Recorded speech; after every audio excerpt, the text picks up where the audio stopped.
Hello दोस्तों, मैं धीरेन स्वागत करता हूं आपका एग्ज़ाम स्टडी विद संगीता में। दोस्तों, आज के इस वीडियो में हम बात करेंगे युक्ति पब्लिकेशन बुक के द्वारा भारत के भूगोल की। दोस्तों, ये बुक है युक्ति पब्लिकेशन का सामान्य ज्ञान सार संग्रह, जिसके अंदर सामान्य ज्ञान के सभी विषयों के टोटल 25,000 प्लस क्वेश्चन को दिया गया है, तथ्य व सरल रोचक तरीके के साथ। ठीक है दोस्तों, याद रखिएगा, ये युक्ति पब्लिकेशन का बुक का द्वितीय संस्करण है। ठीक है, और आज हम इस बुक के माध्यम से भारत का भूगोल, पूरा का पूरा भारत का भूगोल एक ही वीडियो में कवर करने वाले हैं। ये वीडियो आपके लिए आने वाली सभी प्रकार की प्रतियोगिता परीक्षाओं के लिए इंपॉर्टेंट रहेगा, चाहे वे रेलवे के एग्ज़ाम हो, एसएससी के एग्ज़ाम हो या फिर किसी स्टेट लेवल के एग्ज़ाम। जहां भारत भूगोल एक इम्पॉर्टेंट टॉपिक बनता है, वहां दोस्तों क्वेश्चन आपको इस बुक से देखने को जरूर मिलेंगे, क्योंकि यहाँ क्वेश्चनों को इसी प्रकार सेट किया गया है। अधिकतर क्वेश्चन दोस्तों प्रीवियस ईयर के क्वेश्चन यहाँ पर लिए गए हैं। ठीक है, जो कि पुरानी परीक्षाओं में पिछले वर्षों में पूछे गए हैं, उन क्वेश्चन का यहाँ पर बहुत अच्छे से ध्यान दिया गया है। ठीक है, अगर आपको ये वीडियो अच्छा लगे, हेल्पफुल लगे, तो प्लीज़ वीडियो को लाइक और शेयर जरूर कीजिएगा। और यदि अब तक आपने हमारे चैनल को सब्सक्राइब नहीं किया है तो प्लीज़ चैनल को सब्सक्राइब जरूर कीजिएगा, जिससे कि आपको मेरे आने वाले नए वीडियो का नोटिफिकेशन टाइम पर मिलता रहे। तो चलिए दोस्तों, हम अपनी क्लास शुरू करते हैं। भारत का भूगोल, भारत की स्थिति एवं विस्तार। भारत का क्षेत्रफल विश्व के कुल भौगोलिक क्षेत्रफल का कितना है? आंसर है आपका 2.4%। आकार की दृष्टि से भारत का विश्व में कौन सा स्थान है? सही आंसर हो जाएगा 7वां। आकार की दृष्टि से भारत का विश्व में 7वां स्थान है। विश्व की कुल जनसंख्या का कितना प्रतिशत भारत में निवास करती है? तो विश्व की कुल जनसंख्या का 16.7% भारत में निवास करती है। भारत का क्षेत्रफल कितना है? तो 32,87,263 वर्ग किलोमीटर। भारत की उत्तर से दक्षिण तक की लंबाई कितनी है? राइट आंसर है आपका 3,214 किलोमीटर। वहीं बात करें भारत की पूर्व से पश्चिम तक की लंबाई कितनी है? तो पूर्व से पश्चिम तक की लंबाई है 2,933 किलोमीटर। भारत की स्थल सीमा की लंबाई कितनी है? तो भारत की स्थल सीमा की लंबाई है 15,200 किलोमीटर। भारत की तट रेखा की लंबाई कितनी है? तो भारत की तट रेखा की लंबाई है 6100 किलोमीटर। देखिए, बात करें द्वीपों सहित भारत की तट रेखा की कुल लंबाई कितनी है? तो ये है आपकी 7,516.5 किलोमीटर। इंपॉर्टेंट क्वेश्चन बन जाता है, भारत का ध्रुव दक्षिणी भाग भूमध्य से कितना दूर है? तो ये है 876 किलोमीटर दूर। कितना? 876 किलोमीटर दूर। भारत में कितने राज्य समुद्र तट रेखा में हैं? तो भारत में कुल समुद्रीय तट राज्य हैं 9। भारत के किस राज्य की तट रेखा सबसे लंबी है? इंपॉर्टेंट क्वेश्चन है। तो गुजरात की तट रेखा सबसे लंबी है। भारत के किस राज्य की तट रेखा सबसे छोटी है? तो यह है गोवा राज्य की। ठीक है, और गोवा राज्य की तट रेखा सबसे छोटी है और सबसे लंबी किसकी है? गुजरात की। कौन सी अक्षांश रेखा भारत के मध्य से होकर गुजरती है? इंपॉर्टेंट क्वेश्चन है। तो ये कर्क रेखा है, जो कि भारत के मध्य से होकर गुजरती है।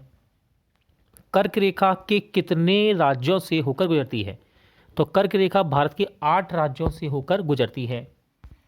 भारत की मुख्य भूमि का दक्षिणी नोक कौन सा है? तो दक्षिणी नोक का नाम है कैप कैमोरिन। क्या नाम है? Cap Comorin. भारत का सबसे दक्षिणी बिंदु, तो बिंदु है आपका इंदिरा पॉइंट। ठीक है, इंदिरा पॉइंट। और भारतीय भूमि का सर्वाधिक उत्तरी भाग कौन सा है? तो उत्तरी भाग है इंदिरा कौल। क्या है? इंदिरा कौल। भारत का दक्षिणतम बिंदु कहाँ स्थित है? क्वेश्चन है, भारत का दक्षिणतम बिंदु कहाँ स्थित है? तो यह है अंडमान निकोबार द्वीप समूह में। भारत की मुख्य भूमि को रामेश्वरम द्वीप से कौन अलग करता है? तो ये करता है पम्बन चैनल। ठीक है, पम्बन चैनल। आदम का पुल किन देशों के मध्य स्थित है? इंपॉर्टेंट क्वेश्चन है। तो ये भारत एवं श्रीलंका के मध्य है आदम का पुल। इंपॉर्टेंट क्वेश्चन रहता है, डंकन पास किसके मध्य है? तो देखिए डंकन पास ये दक्षिणी अंडमान और छोटा अंडमान के मध्य यानी कि बीच में स्थित है।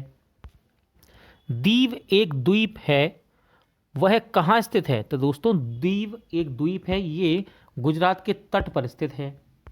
श्रीलंका को भारत से कौन अलग करती है? तो श्रीलंका को भारत से अलग करती है मन्नार की खाड़ी। क्या करती है? मन्नार की खाड़ी।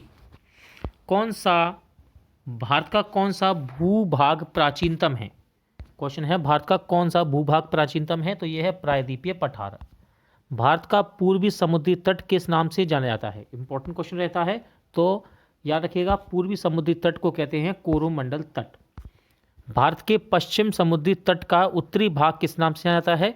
तो कोंकण तट के नाम से। ठीक है, पश्चिमी समुद्र का उत्तरी भाग कोंकण तट के नाम से जाना जाता है। भारत के पश्चिमी समुद्र तट का दक्षिणी भाग किस नाम से जाना जाता है?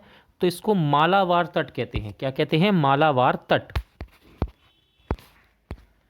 देखिए क्वेश्चन बनता है, निम्नांकित नगरों में से कौन कर्क रेखा से निकटतम दूरी पर स्थित है? तो याद रखिएगा गांधीनगर। ठीक है, ऑप्शन बी आपका राइट आंसर है। एक क्वेश्चन और है यहाँ पर, निम्नलिखित में से कौन सा भारतीय राज्य कर्क रेखा के उत्तर में स्थित है? तो ध्यान रखिएगा मणिपुर है ये, जो कि भारतीय राज्य है और कर्क रेखा के उत्तर में स्थित है। इंपॉर्टेंट क्वेश्चन बनता है, गुजरात के सबसे पश्चिमी गांव और अरुणाचल प्रदेश के सबसे पूर्वी छोर पर स्थित बालांग के समय में कितने घंटे का अंतराल होता है? तो ये होता है दोस्तों 2 घंटे का अंतराल। कितने? 2 घंटे का अंतराल।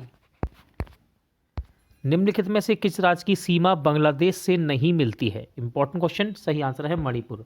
लेकिन याद रखिएगा दोस्तों मेघालय, त्रिपुरा और मिजोरम, इन तीनों की ही सीमा रेखा बांग्लादेश से मिलती है। इंपॉर्टेंट क्वेश्चन है भाई, ये ध्यान रखिएगा। आगे बढ़ते हैं, लक्षद्वीप समूह के द्वीपों की उत्पत्ति किस प्रकार हुई है? तो ये प्रवाल से हुई है। किससे? प्रवाल के द्वारा। न्यू मूर द्वीप कहाँ स्थित है? इंपॉर्टेंट क्वेश्चन है। न्यू मूर द्वीप ये दोस्तों बंगाल की खाड़ी में है। लक्षद्वीप समूह कहाँ स्थित है? तो लक्षद्वीप है आपके अरब सागर में स्थित। कहाँ पर? अरब सागर में। इंपॉर्टेंट क्वेश्चन बन जाता है, लक्षद्वीप समूह में द्वीपों की संख्या कितनी है? तो यह है 36 यानी कि 36। भारत का अक्षांशीय व देशांतरीय विस्तार कितना है? देखिए क्वेश्चन एग्जाम में पूछा जाता है। ठीक है, तो अक्षांशीय देखते हैं पहले। 8 डिग्री 4 अंश उत्तरी अक्षांश और 37 डिग्री 6 अंश उत्तरी अक्षांश। तथा देशांतर की बात करें 68 डिग्री 7 अंश में है ये पूर्वी देशांतर, और 97 डिग्री 25 अंश में है पूर्वी देशांतर में। भारतीय उपमहाद्वीप किस भूखंड का भाग है? तो यह है गोंडवाना लैंड का भाग। भारत किस गोलार्ध में स्थित है? इंपॉर्टेंट क्वेश्चन है। तो ये दोस्तों आपका उत्तरी एवं पूर्वी गोलार्ध में स्थित है। भारत का सुदूर पश्चिम का बिंदु कौन सा है? तो 68 डिग्री 7 अंश पूर्व गुजरात में है ये। शिव समुद्रम किस नदी द्वारा बनाया गया द्वीप है? तो ये दोस्तों कावेरी नदी के द्वारा बनाया गया द्वीप है। भारत की प्रादेशिक जल सीमा समुद्र तट से कितने समुद्री, देखिए यहाँ पर झील नहीं होनी चाहिए, मील होना चाहिए। ठीक है, समुद्री मील की दूरी तक है? तो यह है 12 समुद्री मील।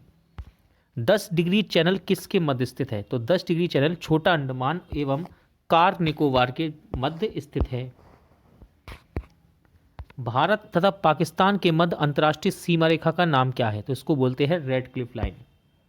भारत तथा चीन के बीच की सीमा रेखा का नाम क्या है? तो भारत तथा चीन के बीच में है मैकमोहन रेखा। ठीक है, याद रखिएगा भारत पाकिस्तान के मध्य है रेड क्लिफ और भारत चीन के बीच है मैकमोहन, दोनों ही इंपॉर्टेंट हैं। अब देखिए अगली, भारत और अफगानिस्तान के बीच स्थित अंतर्राष्ट्रीय सीमा को किस नाम से जाना जाता है? तो इसको जानते हैं हम डूरंट रेखा के नाम से। भारत की सबसे लंबी स्थलीय सीमा किस देश के साथ है? तो सबसे लंबी स्थलीय सीमा है बांग्लादेश के साथ। और सबसे छोटी स्थलीय सीमा, भारत की सबसे छोटी स्थलीय सीमा यह है अफगानिस्तान देश के साथ। किसके साथ? अफगानिस्तान देश के साथ। भारत के किस राज्य में थार मरुस्थल स्थित है? तो भारत के राजस्थान में है दोस्तों थार मरुस्थल। भारत का मानक समय कितने डिग्री देशांतर पर आधारित है? तो 82 डिग्री 36 अंश पूर्वी देशांतर, याद रखिएगा इंपॉर्टेंट क्वेश्चन है ये। भारत के कुल भूभाग का कितने प्रतिशत पर्वतीय है तो पर्वत है दोस्तों 11%, ठीक है। और यदि पूछे भारत के कुल भूभाग का कितने प्रतिशत मैदान है, तो मैदान है 43, ठीक है। भूभाग कितना है 11, ठीक है। कितने सॉरी भूभाग पर पर्वतीय पर्वतीय प्रतिशत 11 है और मैदानी भाग है आपका 43। देखिए यहाँ पर एक इंपॉर्टेंट नोट दिया गया है, इसको देख लेते हैं हम। नोट है, भारत और पाकिस्तान के बीच अंतर्राष्ट्रीय सीमा का निर्धारण रेडक्लिफ ने किया था, इसलिए इसे रेडक्लिफ नाम से जाना जाता है। अगला है, भारत और चीन के बीच अंतर्राष्ट्रीय सीमा रेखा का निर्धारण मैकमोहन ने किया, इसलिए इसे मैकमोहन के नाम से जाना जाता है। और भारत और अफगानिस्तान के मध्य अंतर्राष्ट्रीय सीमा रेखा का निर्धारण डूरंड ने किया था, इसलिए इसे डूरंड के नाम से जाना जाता है। अब यहाँ पर देखिए पड़ोसी देशों के साथ भारत की सीमा की लंबाइयाँ दी हैं, ठीक है। अब सबसे पहले याद रखिएगा, सबसे लंबी सीमा रेखा है भारत की बांग्लादेश के साथ और सबसे छोटी है अफगानिस्तान के साथ, ठीक है। कितनी है देखिए, बांग्लादेश के साथ हमारा देश कितनी सीमा को साझा करता है, तो 4096 किलोमीटर, ठीक है। किलोमीटर में है, याद रखिएगा, सबसे ज़्यादा पूछा जाता है ये। चीन के साथ करता है 3917 किलोमीटर। पाकिस्तान का भी इंपॉर्टेंट है, ध्यान रखिएगा। पाकिस्तान के साथ हमारा देश सीमा रेखा कितना सीमा साझा करता है, 3310 किलोमीटर। नेपाल के साथ 1752 और म्यांमार के साथ 1458 यानी कि 58, और भूटान के साथ 587, और सबसे कम है अफगानिस्तान कितना 80। भारत के पर्वत, हिमालय पर्वत किस प्रकार का पर्वत है, तो ध्यान रखिएगा हिमालय पर्वत बलित पर्वत है। किस प्रकार का है, बलित पर्वत। भारत का कौन सा पर्वत नवीनतम है, तो भारत का नवीनतम पर्वत है दोस्तों हिमालय, ठीक है। नवीनतम पर्वत कौन सा है, हिमालय। अरावली श्रेणियों की अनुमानित आयु कितनी है, तो देखिए ये अनुमानित आयु आपको दी है अरावली श्रेणियों की, यह है 570, ठीक है, 570 मिलियन वर्ष है। अरावली श्रेणियां किस राज्य में स्थित है, तो इंपॉर्टेंट क्वेश्चन बनता है ये। अरावली श्रेणियां राजस्थान में है, कहाँ, राजस्थान में। भारत की प्राचीनतम पर्वत श्रेणी है, देखिए क्वेश्चन बनाया है, भारत की प्राचीनतम पर्वत श्रेणी है दोस्तों अरावली, ठीक है। ऑप्शन ए आपका राइट आंसर है। भारत के सबसे ऊंचे पर्वत शिखर का नाम क्या है, देखिए क्वेश्चन बनाया गया है कि भारत के सबसे ऊंचे पर्वत शिखर का नाम क्या है, तो उसका नाम है कंचनजंगा, जो कि सिक्किम में है। हिमालय की उत्पत्ति किस भूसन्निधि से हुई है, तो ये है टैथिस से। किससे, इसको टैथिस सागर भी कहा जाता है, टैथिस सागर से। हिमालय का पाद प्रदेश किस नाम से जाना जाता है, तो इसको शिवालिक कहा जाता है, क्या, शिवालिक। हिमालय में हिम रेखा कहाँ मिलती है, तो 4500 से 6000 मीटर पश्चिम में मिलती है, ठीक है, ध्यान रखिएगा इसे। हिमालय श्रेणी में मिलने वाली संकीर्ण तथा अनुदैर्ध्य घाटियों को किस नाम से जाना जाता है, तो उनको दून बोला जाता है, क्या, दून बोला जाता है। नंदा देवी चोटी हिमालय के किस भाग में स्थित है, तो नंदा देवी चोटी हिमालय के कुमायूं हिमालय में स्थित है, कहाँ पर, कुमायूं हिमालय में। उत्तरांचल के सबसे ऊंचे पर्वत शिखर का नाम क्या है, तो याद रखिएगा नंदा देवी उत्तरांचल के सबसे ऊंचे पर्वत शिखर का नाम है। शिवालिक श्रेणी का निर्माण कब हुआ, तो ये हुआ है सेनोजोइक काल में, ठीक है। शिवालिक श्रेणी का निर्माण। भारत की सबसे प्राचीनतम पर्वत श्रेणी कौन सी है, तो भारत की सबसे प्राचीनतम पर्वत श्रेणी है अरावली। भारत में सबसे प्राचीन बलित पर्वतमाला कौन सी है, तो बलित पर्वतमाला अगर पूछा जाए एग्जाम में तो ये अरावली ही है। अरावली पर्वत शिखर के सर्वोच्च शिखर का नाम क्या है, इंपॉर्टेंट क्वेश्चन है। देखिए हम क्वेश्चन पढ़ रहे थे कि अरावली पर्वत के सर्वोच्च शिखर का नाम क्या है, तो इसका नाम है गुरु शिखर। पश्चिमी घाट क्या है, क्वेश्चन है पश्चिमी घाट क्या है, तो ये एक भ्रंश कगार है, क्या है, भ्रंश कगार। किस पर्वतमाला को सह्याद्री के नाम से जाना जाता है, तो याद रखिएगा सह्याद्री के नाम से जाना जाता है पश्चिमी घाट को। पश्चिमी घाट की सबसे ऊंची चोटी का नाम क्या है, तो पश्चिमी घाट की इंपॉर्टेंट है, सबसे ऊंची चोटी है अनाईमुडी, ठीक है दोस्तों। पश्चिमी घाट की सबसे ऊंची चोटी का नाम क्या है, अनाईमुदी। पूर्वी घाट के सर्वोच्च शिखर का नाम क्या है, तो पूर्वी घाट के सर्वोच्च शिखर का नाम है महेंद्रगिरी। पूर्वी घाट एवं पश्चिमी घाट पर्वत श्रेणियों का सम्मिलन स्थल है, यानी कि ये कहाँ मिलती हैं, तो ये नीलगिरी की पहाड़ी में मिलती हैं, कहाँ, नीलगिरी की पहाड़ी में। भारत के सबसे दक्षिणी भाग में स्थित पहाड़ी कौन सी है, इसका नाम क्या है? तो देखिए सबसे दक्षिणी भाग में स्थित पहाड़ी है कारिंडमम, ठीक है, कारिंडमम। कारिंडमम पहाड़ी कहाँ स्थित है? तो ये केरल में है दोस्तों। कहाँ पर? केरल में है, याद रखिएगा। देखिए यहाँ पर एक इंपॉर्टेंट क्वेश्चन आ गया है, कारिंडमम पहाड़ियाँ जिन राज्यों की सीमा पर स्थित है वह कौन सी हैं? तो सही आंसर है ऑप्शन सी, केरल एवं तमिलनाडु, ठीक है, इनकी सीमा पर है ये। छोटा नागपुर पठार की सबसे ऊंची पर्वत चोटी का नाम क्या है? Important question. सही आंसर है पारसनाथ, ठीक है, पारसनाथ छोटा नागपुर पठार की सबसे ऊंची पर्वत चोटी का नाम है। गिरिनार पहाड़ियां कहाँ स्थित हैं? तो गिरिनार पहाड़ियां बिहार में हैं। अंडमान एवं निकोबार द्वीप समूह में सबसे अधिक ऊंची चोटी का नाम क्या है? तो इसका नाम है, देखिए आपको बुकों में सैंडल पीक भी मिलेगा और सैडल पीक भी लिखा मिलेगा, ठीक है, यहाँ बिंदी होती है अधिकतर, ठीक है, सैंडल पीक भी इसको कहते हैं। नर्मदा और ताप्ती नदियों के मध्य कौन सी पहाड़ी स्थित है? तो राइट आंसर है सतपुड़ा, ठीक है, सतपुड़ा। गुरु शिखर पर्वत चोटी किस राज्य में स्थित है? इंपॉर्टेंट क्वेश्चन है। तो गुरु शिखर पर्वत चोटी ये दोस्तों राजस्थान में है। कहाँ? राजस्थान। सेवराय पहाड़ियाँ कहाँ स्थित हैं? आंसर है तमिलनाडु, ठीक है, सेवराय पहाड़ियाँ तमिलनाडु में हैं। छोटा नागपुर पठार किस प्रकार का पठार है? तो ये एक समप्राय भूमि है, ठीक है, समप्राय भूमि है छोटा नागपुर का पठार। पार भूमि कहाँ पाई जाती है? पार भूमि पाई जाती है छोटा नागपुर में। कहाँ पर? छोटा नागपुर में। महाराष्ट्र और कर्नाटक में पश्चिमी घाट को किस नाम से जाना जाता है? तो महाराष्ट्र और कर्नाटक में पश्चिमी घाट को सह्याद्री के नाम से जाना जाता है। हिमालय के सर्वोच्च शिखर माउंट एवरेस्ट की ऊंचाई कितनी है? तो यह है 8,848 मीटर, ठीक है। कोडाई कनाल किस पर्वत श्रृंखला पर स्थित है? इंपॉर्टेंट क्वेश्चन है। कोडाई कनाल ये दोस्तों पलानी पर्वत श्रृंखला में स्थित है। सबरीमाला किस राज्य में है? देखिए बहुत ही चर्चा में रहा 2021 में सबरीमाला, तो सबरीमाला दोस्तों ये केरल में है। भारत की उत्तरी सीमा पर कौन सा पर्वत स्थित है? तो भारत की उत्तरी सीमा पर हिमालय है। कौन सा है? हिमालय। किस पर्वत को सागर माथा और चोमोलुंगमा के नाम से जाना जाता है? तो इसको माउंट एवरेस्ट है इसका नाम, ठीक है, जिसको सागर माथा और चोमोलुंगमा के नाम से जाना जाता है। भारत के उत्तर पश्चिम में कौन सा पर्वत शिखर स्थित है? तो भारत के उत्तर पश्चिम में दोस्तों अरावली पर्वत शिखर स्थित है।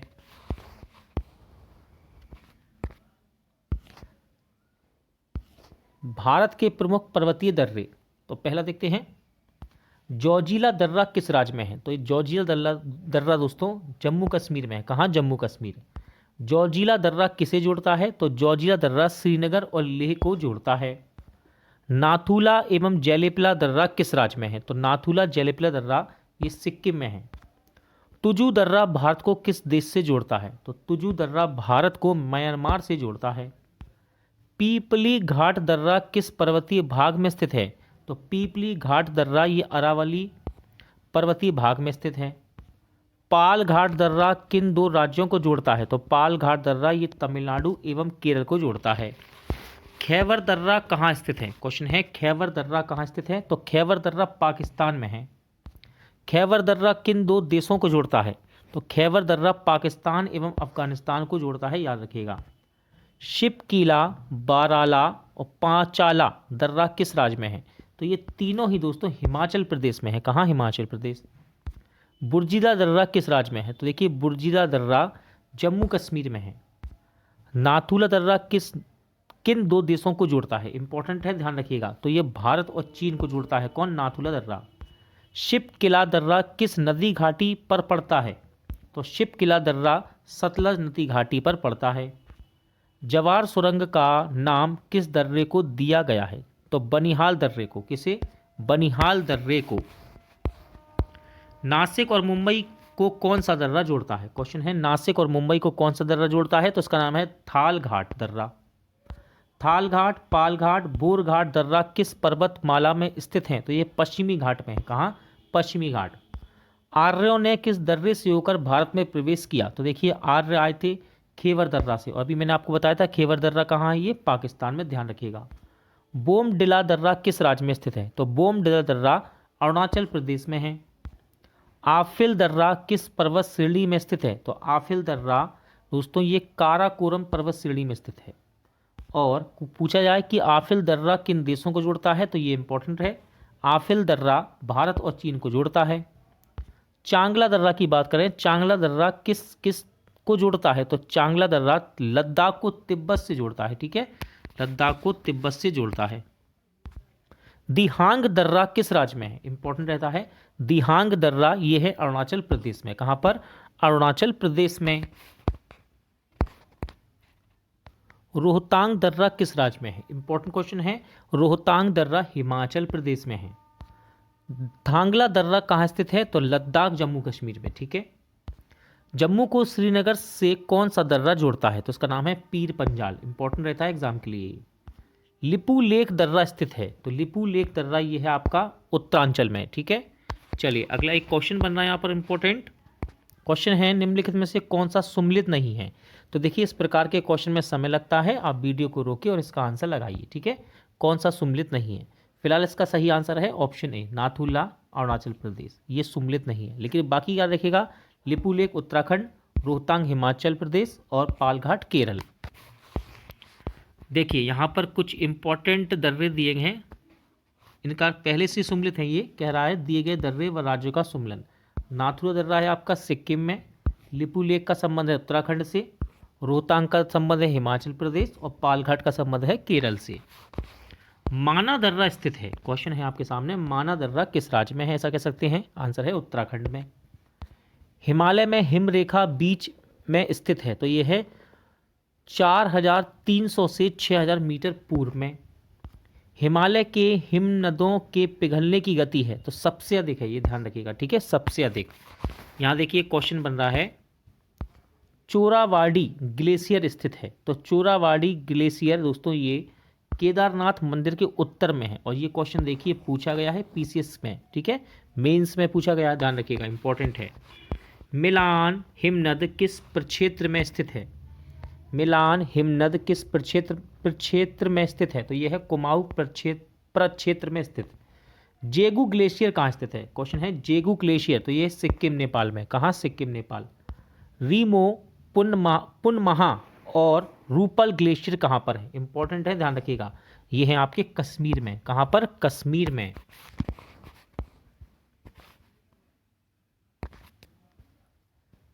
भारत की नदियाँ, देखिए सबसे पहले बात करेंगे उत्तर भारत की नदियों के बारे में। तो देखिए यहाँ पर क्या लिखा हुआ है, हिमालय तथा हिमालय के परे क्षेत्र से निकलने वाली नदियों को 3 नदी तंत्रों में विभाजित किया जाता है। ठीक है, अब ये 3 नदी तंत्र कौन से हैं, तो पहला है सिंधु नदी तंत्र, दूसरा है गंगा नदी तंत्र और फिर है तीसरा ब्रह्मपुत्र नदी तंत्र। तो देखिए सबसे पहले बात करेंगे सिंधु नदी तंत्र की। सिंधु नदी कहाँ से निकलती है, तो याद रखिएगा कैलाश पर्वत तो आपको ऑप्शन में मिलता ही है, लेकिन याद रखिएगा बोखरचू हिमनद से। ठीक है, कैलाश पर्वत श्रेणी में है जो। सिंधु नदी की कुल लंबाई कितनी है, तो इसकी लंबाई है 2880 किलोमीटर।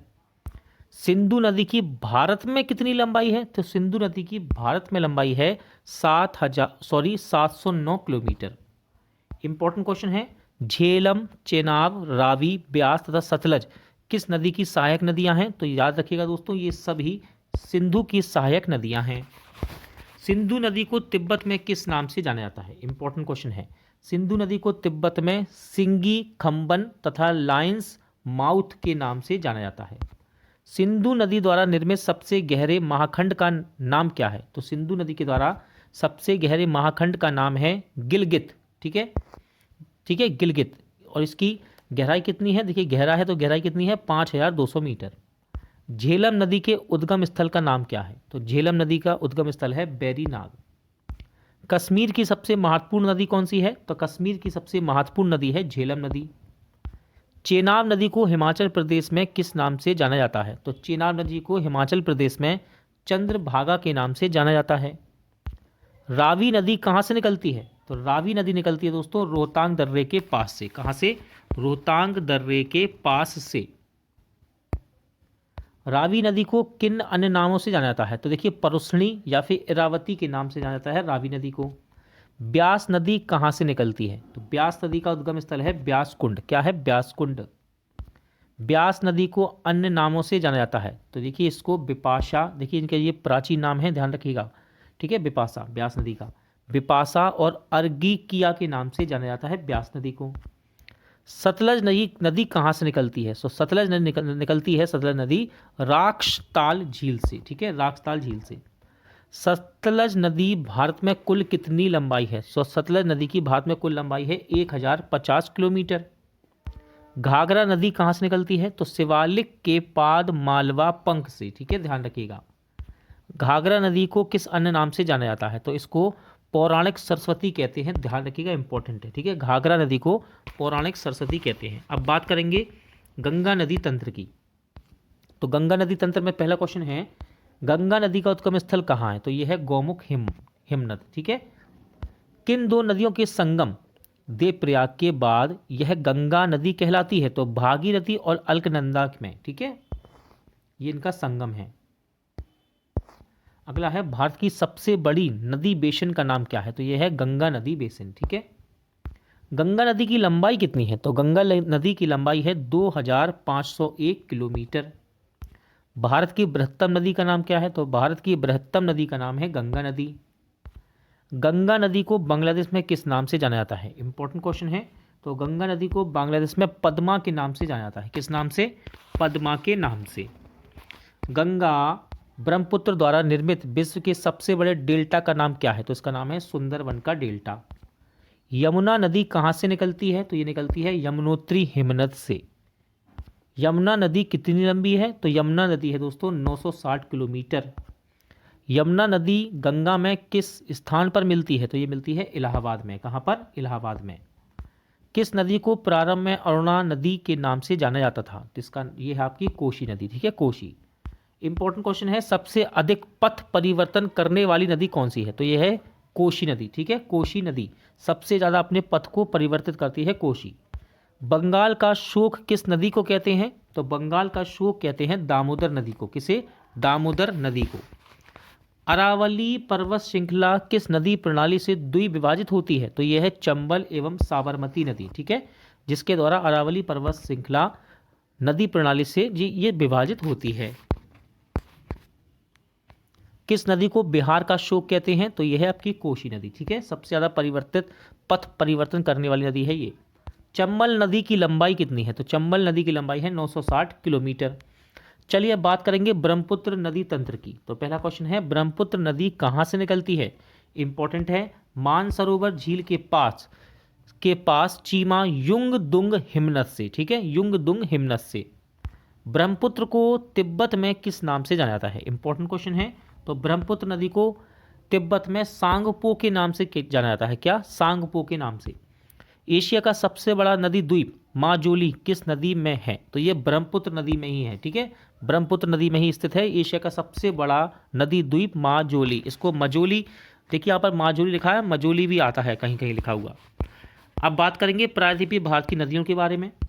प्रायद्वीपीय भारत की नदी की बात करें तो पश्चिम की ओर बहने वाली नदियाँ, देखिए यहाँ से एग्जामिनर क्वेश्चन बनाता है कि पश्चिम की ओर कौन सी बहती हैं और पूरब की ओर कौन सी बहती है, तो ध्यान से पढ़िएगा। अब देखिए पश्चिम की ओर बहने वाली नदियों की बात करें तो नर्मदा नदी भारत के किस राज्य में बहती है? देखिए नर्मदा नदी पश्चिम की ओर बहती है, पहले यहाँ पर क्लियर लिखा है। तो क्वेश्चन बना, नर्मदा नदी भारत के किस राज्य में बहती है? तो ये मध्य प्रदेश में बहती है। नर्मदा नदी कहाँ से निकलती है? तो अमरकंटक पठार से निकलती है, छत्तीसगढ़ में है जो कि।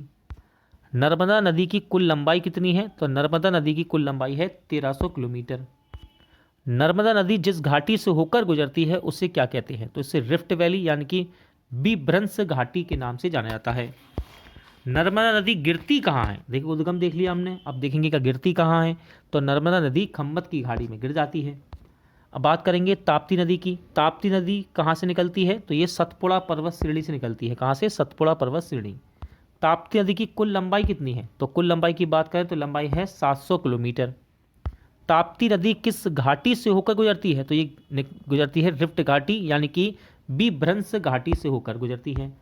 ताप्ती नदी मोहाना कहाँ बनाती है? तो ताप्ती नदी मोहाना बनाती है सूरत शहर के पास। कहाँ पर? सूरत शहर के पास। शरावती नदी कहाँ से निकलती है? तो शरावती नदी शिमोंग जिला कर्नाटक से निकलती है, ठीक है, शिमोंग जिला कर्नाटक। गरसोप्पा जलप्रपात या फिर गरसोप्पा जलप्रपात गरसोप जलप्रपात किस नदी पर है? तो ये शरावती नदी पर ही है, ध्यान रखिएगा, ठीक है। चलिए आगे बढ़ेंगे।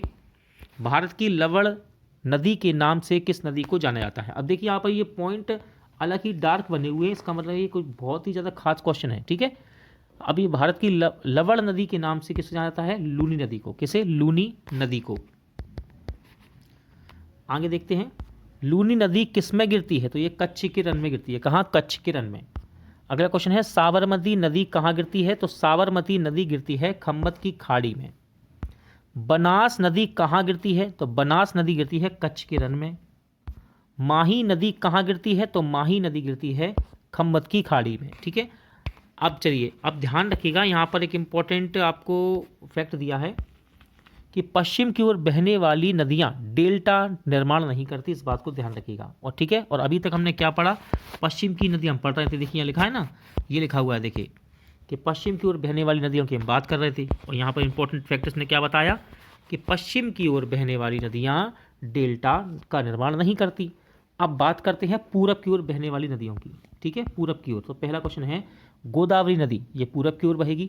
गोदावरी नदी कहाँ से निकलती है? तो ये नासिक महाराष्ट्र से निकलती है, ठीक है, नासिक महाराष्ट्र। गोदावरी नदी कहाँ गिरती है? तो ये बंगाल की खाड़ी में गिरेगी। कहाँ? बंगाल की खाड़ी में। दक्षिण भारत या प्रायद्वीपीय भारत की सबसे बड़ी नदी कौन सी है? तो ये है दोस्तों आपकी गोदावरी नदी। अब देखिए यहाँ पर एक इंपॉर्टेंट फैक्ट दिया है, ब्रद्धगंगा के नाम से किस नदी को जाना जाता है? तो ब्रद्धगंगा के नाम से गोदावरी नदी को ही जाना जाता है, ठीक है, ध्यान रखिएगा। बेनगंगा तथा पैनगंगा किसकी सहायक नदियां हैं?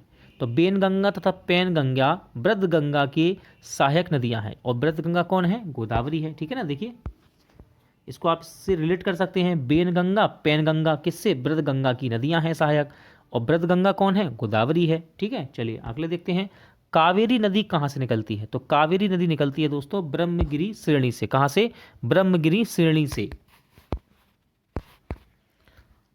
कावेरी नदी कहाँ गिरती है? तो ये गिरती है बंगाल की खाड़ी में। कहाँ? बंगाल की खाड़ी। कावेरी नदी जल विवाद मुख्यतः किन दो राज्यों के बीच है? तो बहुत ही ज़्यादा इंपॉर्टेंट क्वेश्चन है रेलवे एसएससी के बच्चों के लिए।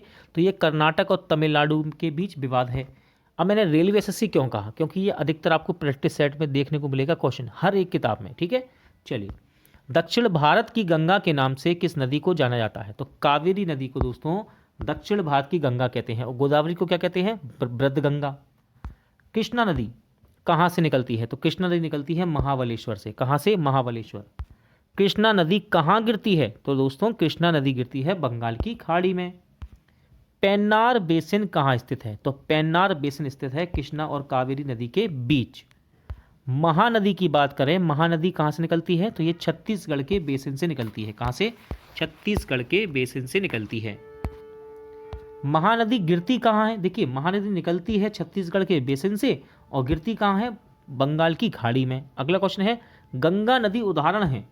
तो ये पूर्ववर्ती अपवाह का उदाहरण है, ठीक है, पूर्ववर्ती अफवाह का उदाहरण। ध्यान रखिएगा दोस्तों, इंपॉर्टेंट क्वेश्चन है। जो भी क्वेश्चन आपको कठिन लगते हैं पढ़ने में, अटपटे, वही इंपॉर्टेंट बनते हैं एग्जाम के लिए। क्योंकि इजी क्वेश्चन तो हम हमेशा याद करके एग्जाम सेंटर तक पहुंच जाते हैं, लेकिन जितने भी क्वेश्चन वहाँ हम छोड़ के आते हैं अधिकतर वो ऐसे होते हैं जो हमने कभी देखे ही नहीं है, या किसी किताब में थे हमने वो किताब पढ़ी ही नहीं है। तो इस चीज़ का आप ध्यानपूर्वक ध्यान रखिएगा। जो भी आपको लगे कि हाँ भाई इसको मैंने कभी नहीं देखा, उस क्वेश्चन पे जरूर ध्यान दीजिएगा, उनको नोट में लिखिएगा अपने, ठीक है, नोट बनाइए ऐसे क्वेश्चन का। देखिए अगला क्वेश्चन है, बंगाल में गंगा नदी को पुकारा जाता है? तो बंगाल में गंगा नदी को पुकारा जाता है पद्मा के नाम से। क्या नाम से? पद्मा के नाम से। अब देखिए यहाँ पर कुछ इंपॉर्टेंट क्वेश्चन बन रहे हैं, देख लेते हैं। भागीरथी नदी निकलती है? तो देखिए याद रखिएगा, भागीरथी नदी गौमुख से निकलती है, ठीक है, गौमुख से।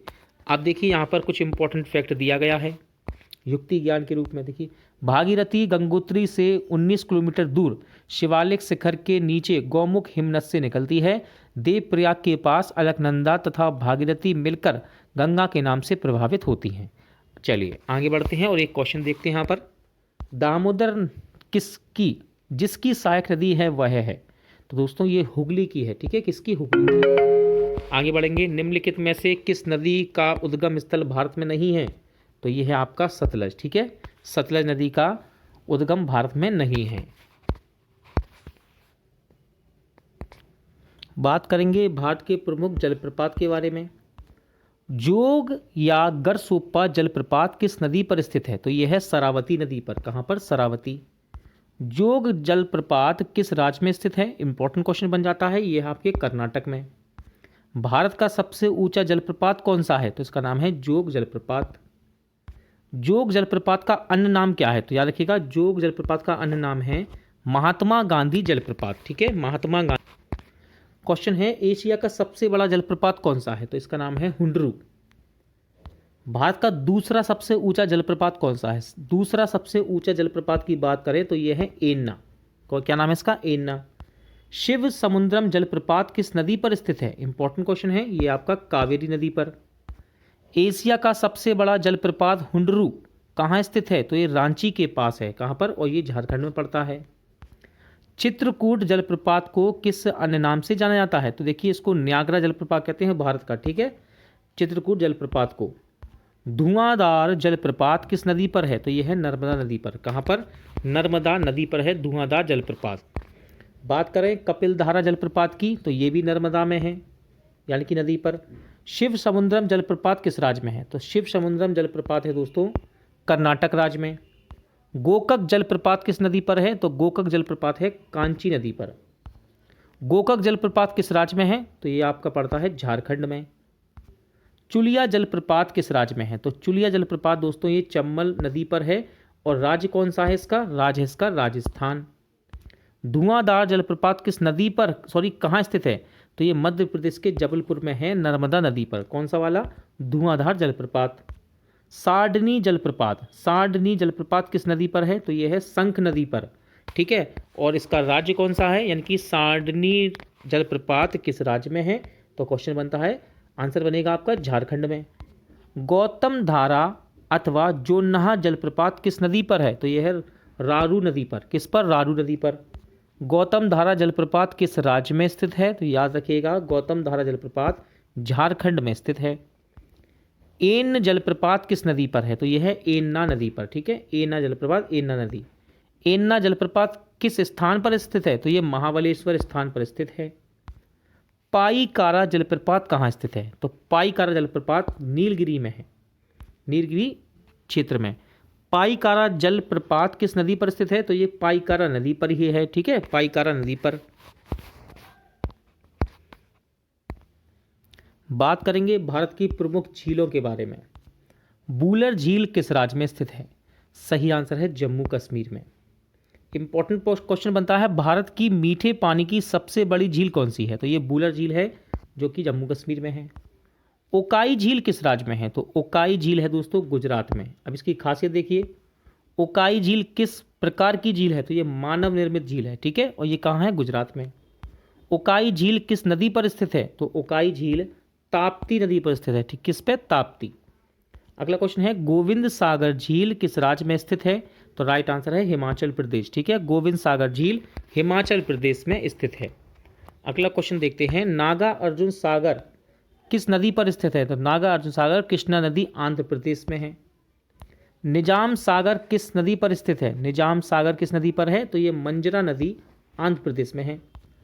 तुंगभद्रा झील किस नदी पर स्थित है? क्वेश्चन है, तुंगभद्रा झील किस नदी पर है? तो तुंगभद्रा नदी कर्नाटक में है। ये नागा अर्जुन सागर, निजाम सागर, तुंगभद्रा झील किस प्रकार की झीलें हैं? तो ये मानव निर्मित झीलें हैं। ठीक है, मानव निर्मित। गोविंद बल्लभ पंत सागर झील किस राज्य में है? तो ये छत्तीसगढ़ और उत्तर प्रदेश। ठीक है, इंपॉर्टेंट क्वेश्चन है, गोविंद बल्लभ पंत सागर झील किस नदी पर बनाई गई है? तो ये रिहंद नदी पर बनाई गई है। कहाँ? रिहंद नदी पर बनाई गई है। राणा प्रताप सागर और जवाहर सागर किस राज्य में स्थित हैं? तो ये दोनों ही राजस्थान में है। कहाँ? राजस्थान में। गांधी सागर किस राज्य में स्थित है? तो गांधी सागर दोस्तों मध्य प्रदेश में है। इंपॉर्टेंट क्वेश्चन है बहुत ही ज़्यादा, लोकटक झील किस राज्य में है? तो लोकटक झील है दोस्तों मणिपुर में। कहाँ पर? मणिपुर में है स्थित। राणा सागर, जवाहर सागर और गांधी सागर किस नदी पर बनाई गई झीलें हैं? तो दोस्तों ये चंबल नदी पर बनाई गई झीलें हैं, ध्यान रखिएगा। इंपॉर्टेंट क्वेश्चन है, पूर्वोत्तर राज्य की मीठे पानी की सबसे बड़ी झील कौन सी है? तो ये है आपकी लोकटक झील, जो कि मणिपुर में है। इंपॉर्टेंट फैक्ट है, देखिए क्वेश्चन के लीजिए आप, केवुल लामजाव नामक तैरता हुआ राष्ट्रीय पार्क किस झील में स्थित है? तो ये लोकटक झील में ही है। चिल्का झील किस राज्य में है? तो चिल्का झील दोस्तों उड़ीसा में है, ठीक है। खासियत देखिए, चिल्का झील कैसे पानी की झील है, तो ये खारे पानी की झील है, ठीक है। यहाँ से क्वेश्चन बनता है भारत की सबसे बड़ी लैगून झील कौन सी है, तो भारत की सबसे बड़ी लैगून झील आपकी चिल्का झील ही है, ठीक है। खारे पानी की झील भी है ये, खारे पानी की, और उड़ीसा में है। क्वेश्चन देखिए, क्वेश्चन बनाया यहाँ पर, क्वेश्चन क्या है, चिल्का झील स्थित है, तो आंसर आएगा आपका उड़ीसा में। कहाँ पर, उड़ीसा। अब देखिए युक्ति ज्ञान देख लीजिए जरा, युक्ति ज्ञान क्या कहता है। चिल्का झील भारत के उड़ीसा राज्य में महानदी के मुहाने पर स्थित खारे पानी की लैगून झील है, ठीक है। युक्ति ज्ञान।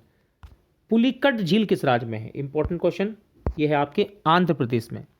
पुलिकट झील किस प्रकार की झील है, तो ये लैगून झील है, ध्यान रखिएगा। ये देखिए क्वेश्चन इंपॉर्टेंट है, श्रीहरिकोटा द्वीप किस झील पर स्थित है, तो ये पुलिकट झील में ही है। हैदराबाद और सिकंदराबाद के मध्य कौन सी झील है, तो ये है हुसैन सागर झील, ठीक है। इंपॉर्टेंट है, इंपॉर्टेंट है दोस्तों, बेम्बा नद झील। कहीं कहीं आपको बेम्बा नाड भी लिखा मिलेगा, वो भी सही है। बेम्बा नद झील ये किस राज्य में है, तो बेम्बा नद है केरल में। कहाँ पर है दोस्तों, केरल में स्थित है। अब देखिए बेम्बा नद झील किस द्वीप पर स्थित है, यहाँ पर द्वीप भी बता दिया गया है। बेम्बा नद झील वेलिंगटन द्वीप पर स्थित है। अब वेलिंगटन से कुछ याद आएगा आपको, देखिए क्या, भारत का सबसे छोटा राष्ट्रीय राजमार्ग NH-47A किस द्वीप पर है, तो ये वेलिंगटन द्वीप पर ही है। अल्टमुदी या फिर अलामुदी भी कहते हैं इसको, अलामुदी या अल्टमुदी झील केरल के किस प्रकार की झील है, तो ये लैगून झील है केरल की। लोनार झील किस राज्य में है, इंपॉर्टेंट रहती है। लोनार झील है दोस्तों महाराष्ट्र में। कहाँ, महाराष्ट्र में। लोनार झील किस प्रकार की झील है, तो ये क्रेटर झील है, कहते हैं कि उल्का पिंड गिरा, ठीक है, उसके द्वारा ये बनी है, ठीक है। तो देखिए यहाँ पर क्वेश्चन भी बनाया है, उल्का पिंड गिरने से बनी झील कौन सी है, तो ये आपकी लोनार झील, ठीक है, लोनार झील। आगे बढ़ेंगे, भारत की सबसे अधिक ऊंचाई पर स्थित झील, बहुत ही ज़्यादा इंपॉर्टेंट क्वेश्चन है। भारत की सबसे अधिक ऊंचाई पर स्थित झील है आपकी चोलामाहू झील, ठीक है। अब चलिए यहाँ पर कुछ खासियत दी है भैया, देखिए युक्ति ज्ञान का बल्ब जल रहा है यहाँ पर, इसको ध्यान दीजिएगा, बल्ब को, इंपॉर्टेंट है। पहला फैक्ट क्या है, भारत की मीठे पानी की सबसे बड़ी झील कौन सी है, तो यह बूलर झील, जम्मू कश्मीर की। अगला है, भारत की खारे पानी की सबसे बड़ी झील कौन सी है, तो सांबर झील है दोस्तों, राजस्थान। भारत की सबसे बड़ी लैगून झील कौन सी है, तो यह है चिल्का झील, उड़ीसा। पूर्वोत्तर राज्य की मीठे पानी की सबसे बड़ी झील कौन सी है, तो लोकटक झील, मणिपुर की। भारत की सबसे ऊंचाई पर स्थित झील कौन सी है, चोलामाहू झील। फिर है भारत की लोनार झील किस प्रकार की झील है, तो ये क्रेटर झील है। अब याद रखिएगा ये बल्ब जो है ना, जहाँ भी आपको बल्ब दिखाई दे, तो यहाँ सारे क्वेश्चन यानी कि सारे क्वेश्चन ऐसे हैं जो कि एग्जाम में कहीं ना कहीं रिपीट होते हैं। चलिए आगे बढ़ते हैं। चोलाहमू झील किस नदी का उद्गम होता है, तो यहाँ पर तिस्ता नदी है दोस्तों, ध्यान रखिएगा, ठीक है, तिस्ता नदी का उद्गम होता है, इंपॉर्टेंट है। डल झील किस राज्य में स्थित है, तो डल झील है आपके जम्मू कश्मीर में, इंपॉर्टेंट है, एग्जाम में बार बार रिपीट होती है।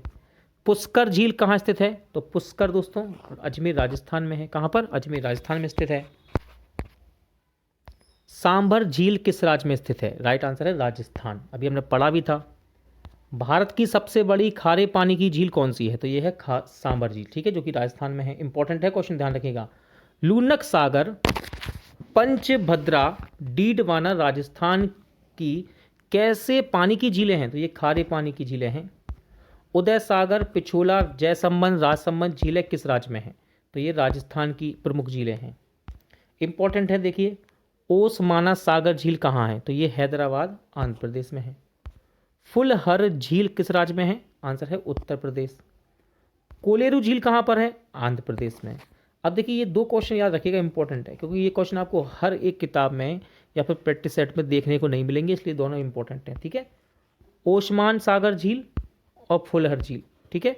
जो भी क्वेश्चन आपको कम किताबों में देखने को मिलते हैं, ये देखो हम पढ़ते तो हैं बार बार, जैसे कि सांबर झील हम अधिकतर पढ़ते ही रहते हैं, ठीक है, सांबर झील है, चिल्का झील है, लेकिन कुछ क्वेश्चन ऐसे बनते हैं जो कि हर एक किताब में नहीं होते और वही एग्जामिनर उठा के एग्जाम में देता है, तो हमको लगता है कि भाई कुछ नया पूछा गया एग्जाम में, ठीक है। तो ओस्मान सागर झील, फुलहर झील दोनों को याद रखिएगा।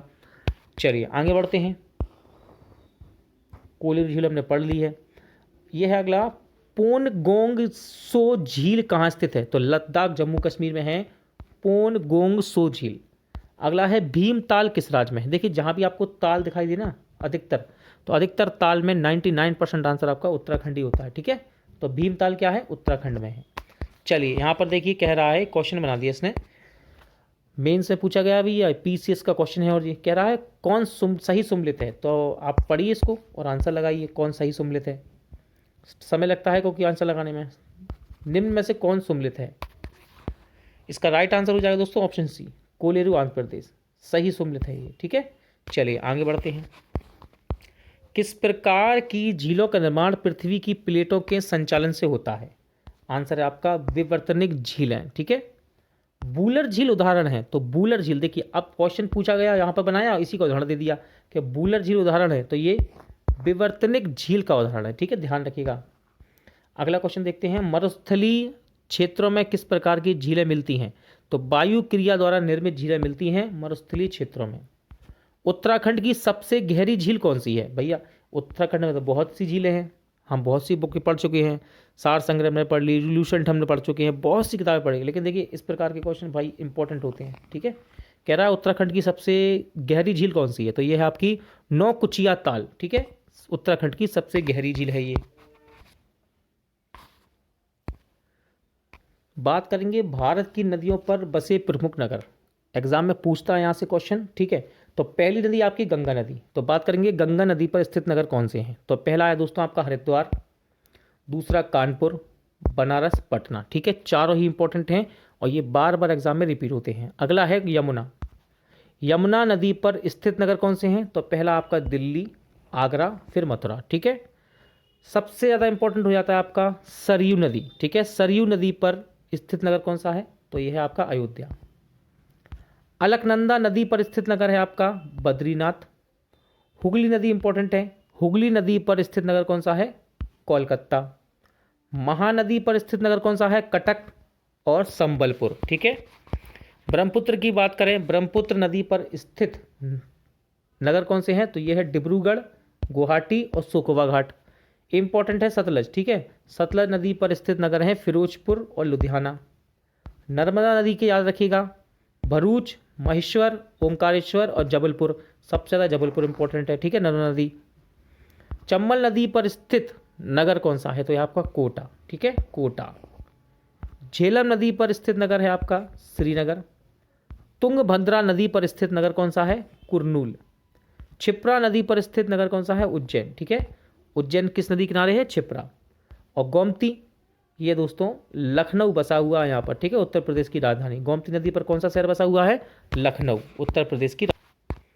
बात करेंगे गोदावरी। गोदावरी नदी पर कौन सा नगर बसा है? तो ये है आपका नासिक। कावेरी नदी पर कौन सा नगर बसा हुआ है? तो है श्रीरंगपट्टनम। ताप्ती नदी के किनारे कौन सा नगर बसा हुआ है या शहर बसा हुआ है? तो यह है आपका सूरत शहर।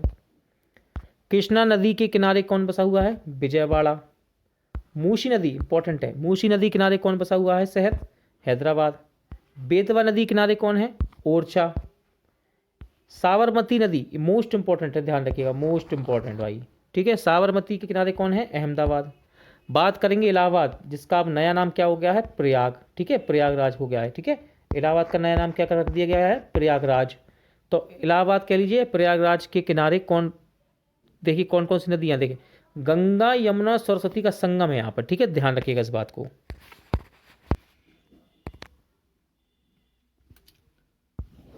भारत की नदियों पर बने प्रमुख बांध। पहला क्वेश्चन है, भारत का सबसे ऊंचा बांध कौन सा है? तो दोस्तों ये है आपका टिहरी बांध। ठीक है, ध्यान रखिएगा, सबसे ऊंचा बांध है। अगला क्वेश्चन है, भारत का सबसे लंबा बांध कौन सा है? तो सबसे लंबे बांध की बात करें तो यह है हीराकुंड बांध। नागा अर्जुन सागर बांध किस नदी पर है? तो यह है आपका कृष्णा नदी पर और राज्य है आंध्र प्रदेश।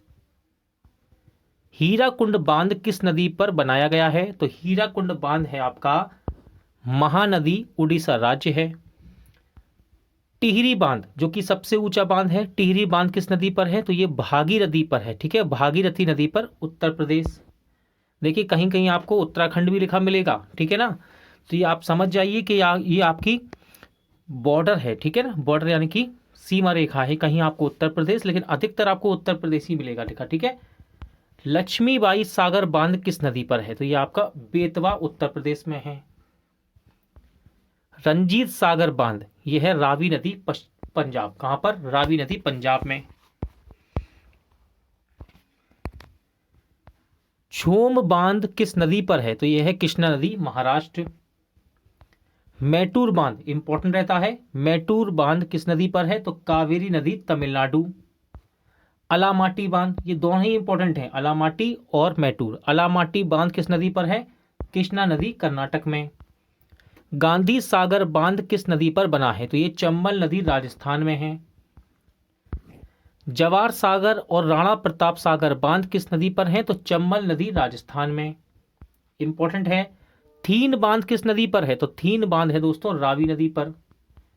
मैथन बांध किस नदी पर बनाया गया है? तो यह है बराकर नदी पर। बाल पहाड़ियां बांध किस नदी पर है? तो बाल पहाड़ियां बांध बराकर नदी पर है। किस नदी पर? बराकर नदी पर। इंपॉर्टेंट है पोंग, पोंग और थीन, ये दोनों ही रेलवे और एसएससी के बच्चों के लिए इंपॉर्टेंट है, दोनों बांध। ठीक है, प्रैक्टिस सेट में आपको अक्सर दिखाई देंगे। पोंग बांध किस नदी पर है? तो ये ब्यास नदी पर है। फरक्का बांध किस नदी पर है? तो ये गंगा नदी पर है। कहां पर? गंगा नदी पर। इडुक्की बांध किस राज्य में है? तो इडुक्की बांध केरल में है। मयूराक्षी बांध किस नदी पर बना है? तो मयूराक्षी बांध मयूराक्षी नदी पर, पश्चिम बंगाल में है। काठी बांध किस नदी पर है? तो रामगंगा नदी, उत्तर प्रदेश में है ये काठी बांध। अगला है गोविंद बल्लभ पंत सागर किस नदी पर बना है? तो ये बना है रेहंद नदी, उत्तर प्रदेश में। ठीक है, गोविंद बल्लभ पंत सागर। भारत की बहुउद्देशीय परियोजना, देखिए पहली है भांगड़ा नागला परियोजना। ये दोस्तों सतलज नदी पर है और राज्य कौन सा है इससे संबंधित? पंजाब। ब्यास परियोजना है ब्यास नदी पर और राज्य है पंजाब। इंदिरा गांधी नहर परियोजना, यह है दोस्तों सतलज एवं ब्यास के संगम पर। ठीक है, और इससे संबंधित राज्य है पंजाब। अगला है हीराकुंड परियोजना, इंपॉर्टेंट रहती है, ध्यान रखिएगा। हीराकुंड परियोजना महानदी पर है, उड़ीसा राज्य में। नागा अर्जुन परियोजना कृष्णा नदी पर है, आंध्र प्रदेश में। चंबल परियोजना चंबल नदी पर है, राजस्थान में। ठीक है, चलिए आगे बढ़ते हैं। दामोदर परियोजना दामोदर नदी पर है और झारखंड व पश्चिम बंगाल इससे संबंधित राज्य हैं। गंडक परियोजना गंडक नदी पर है और राज्य है उत्तर प्रदेश, बिहार और नेपाल। काकड़ापारा परियोजना ताप्ती नदी पर स्थित है और राज्य है गुजरात। कोयना परियोजना कोयना नदी पर है और राज्य है आपका महाराष्ट्र। मच्छकुंड परियोजना मच्छकुंड नदी पर है दोस्तों और राज्य है उड़ीसा एवं आंध्र प्रदेश। मलप्रभा परियोजना मलप्रभा नदी पर है और राज्य है कर्नाटक। मयूराक्षी परियोजना मयूराक्षी नदी पर है और राज्य है आपका पश्चिम बंगाल। बारगी परियोजना बारगी नदी पर है और राज्य हो जाता है आपका मध्य प्रदेश। भीम परियोजना पवना नदी पर है, ठीक है, राज्य है महाराष्ट्र। जायकवाड़ी परियोजना गोदावरी नदी पर है, राज्य है महाराष्ट्र। ओकाई परियोजना ताप्ती नदी पर है और यह गुजरात में है। शारदा परियोजना शारदा नदी पर है, राज्य है उत्तर प्रदेश। तवा परियोजना तवा नदी पर है और राज्य है से संबंधित मध्य प्रदेश। इंपॉर्टेंट है। टिहरी परियोजना भागीरथी व मिलन गंगा पर ये स्थित है नदियों पर और राज्य है आपका उत्तराखंड। माता टीला परियोजना बेतवा नदी पर है, ठीक है, और इससे संबंधित राज्य हैं उत्तर प्रदेश व मध्य प्रदेश। फरक्का परियोजना हुगली नदी पर है, ठीक है, और राज्य संबंधित पश्चिम बंगाल, यानी कि पश्चिम बंगाल राज्य में है ये। सलल परियोजना चिनाब नदी पर है और राज्य है आपका जम्मू कश्मीर, ठीक है। चलिए आगे बढ़ेंगे। नर्मदा घाटी परियोजना की बात करेंगे। नर्मदा घाटी परियोजना नर्मदा नदी पर है, मध्य प्रदेश व गुजरात संबंधित इससे राज्य हैं। सोन परियोजना सोन नदी पर है, राज्य है आपका बिहार। ऊपरी कृष्णा परियोजना कृष्णा नदी पर है ये और राज्य है कर्नाटक। घाट प्रवाह परियोजना दोस्तों घाट प्रवाह नदी पर है और राज्य है कर्नाटक। कृष्णा परियोजना कृष्णा नदी पर है और राज्य है महाराष्ट्र। अपर पेन गंगा परियोजना यह है आपकी पेन गंगा नदी पर, महाराष्ट्र में। नाथप्पा झाकरी परियोजना सतलज नदी पर है, राज्य है हिमाचल प्रदेश। भारत पाक बगली लिहार इंपॉर्टेंट है, ये आपकी चिनाब नदी पर है, जम्मू कश्मीर में। काकरापारा दोस्तों काकरापारा परियोजना ताप्ती नदी पर है और राज्य है जम्मू कश्मीर। आगे बढ़ेंगे। झिंडकल परियोजना की बात करेंगे। झिंडकल परियोजना घाटप्रभा नदी पर है, कर्नाटक में। दुलस्ती परियोजना चिनाब नदी पर है, इंपॉर्टेंट है, ध्यान रखिएगा, और ये जम्मू कश्मीर राज्य में है। जवाई परियोजना पाली नदी पर है और राज्य है आपका राजस्थान। जाखम परियोजना जाखम नदी पर है, ठीक है, राज्य है राजस्थान। पार्वती परियोजना पार्वती नदी पर है, राज्य है राजस्थान। रामगंगा परियोजना रामगंगा नदी पर है और उससे संबंधित राज्य है आपका उत्तराखंड। रिहंद अथवा गोविंद बल्लभ सागर परियोजना सोन नदी पर है, संबंधित राज्य है उत्तर प्रदेश। पेरियर परियोजना पेरियर नदी पर है, राज्य है आपका केरल, ठीक है। चलिए आगे बढ़ते हैं। मलप्रभा परियोजना मलप्रभा नदी कर्नाटक राज्य में। तुलबुल परियोजना इंपॉर्टेंट है, तुलबुल परियोजना झेलम नदी पर है, ये जम्मू कश्मीर। देखिए इंपॉर्टेंट क्वेश्चन, भारत की सबसे बड़ी नदी बहुउद्देशीय नदी घाटी परियोजना कौन सी है? तो ये आपकी भांगड़ा नागला परियोजना।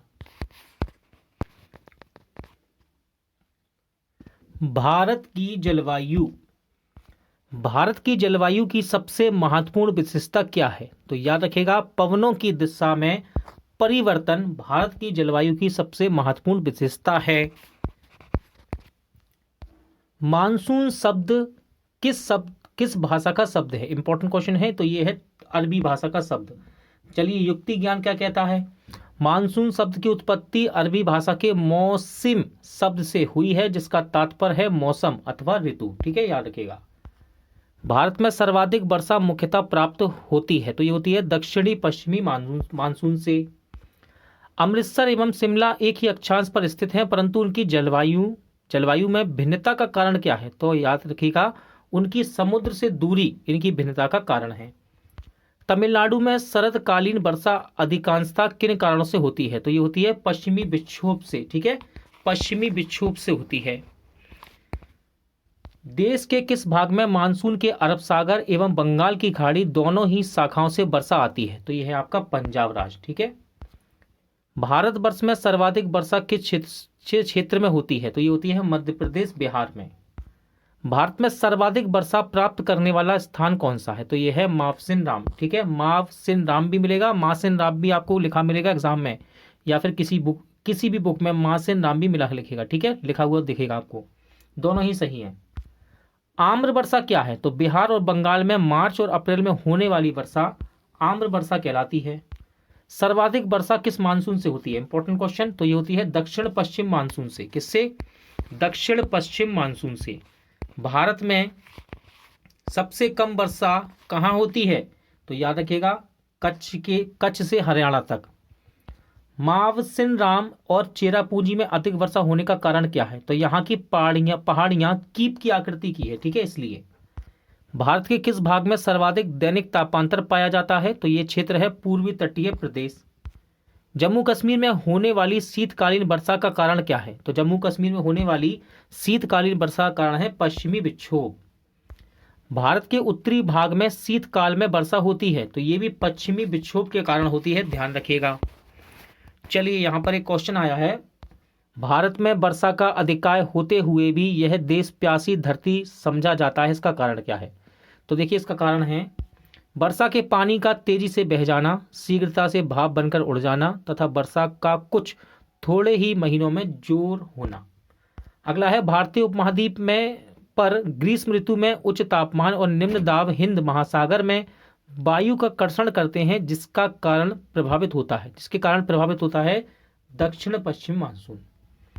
अल्पकालिक जलवायु संबंधी भविष्य कथन के लिए पिछले दशक में ज्ञात हुई परिस्थितियों में से कौन सी एक भारतीय उपमहाद्वीप में विरल क्षीण वर्षा मानसून से संबंध है? तो यह है एल नीनो तथा दक्षिणी दोलन।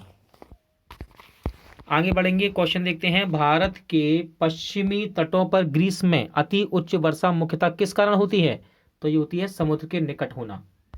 अक्टूबर और नवंबर के महीने में कहाँ वर्षा अधिक होती है? तो छोटा नागपुर के पठार में अक्टूबर नवंबर में अधिक वर्षा होती है। भारतीय मानसून मौसमी विस्थापन से इंगित है, जिसका कारण है, तो इसका कारण है स्थल समुद्र का विभेदीतापन।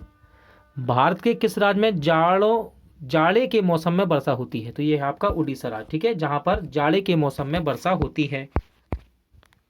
भारत के पश्चिमी समुद्री तट पर वर्षा किस मानसून से होती है? तो ये होती है आपकी दक्षिणी पश्चिमी मानसून से।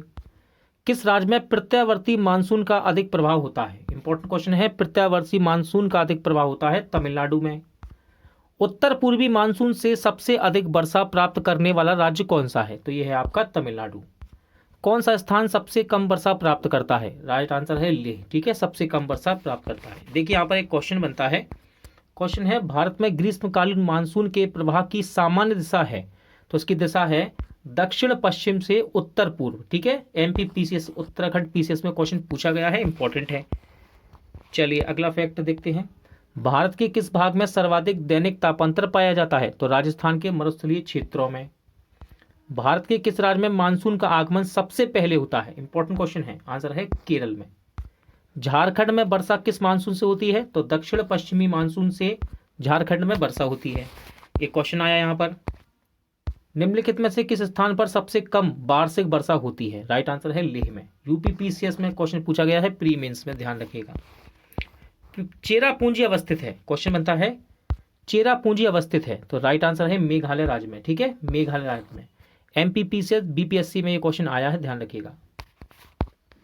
भारत के वन, राष्ट्रीय वन नीति के अनुसार पर्यावरण की दृष्टि से देश के कम से कम कितने प्रतिशत क्षेत्र पर वनों का आवरण आवश्यक है? तो राइट आंसर है दोस्तों इसका 33%।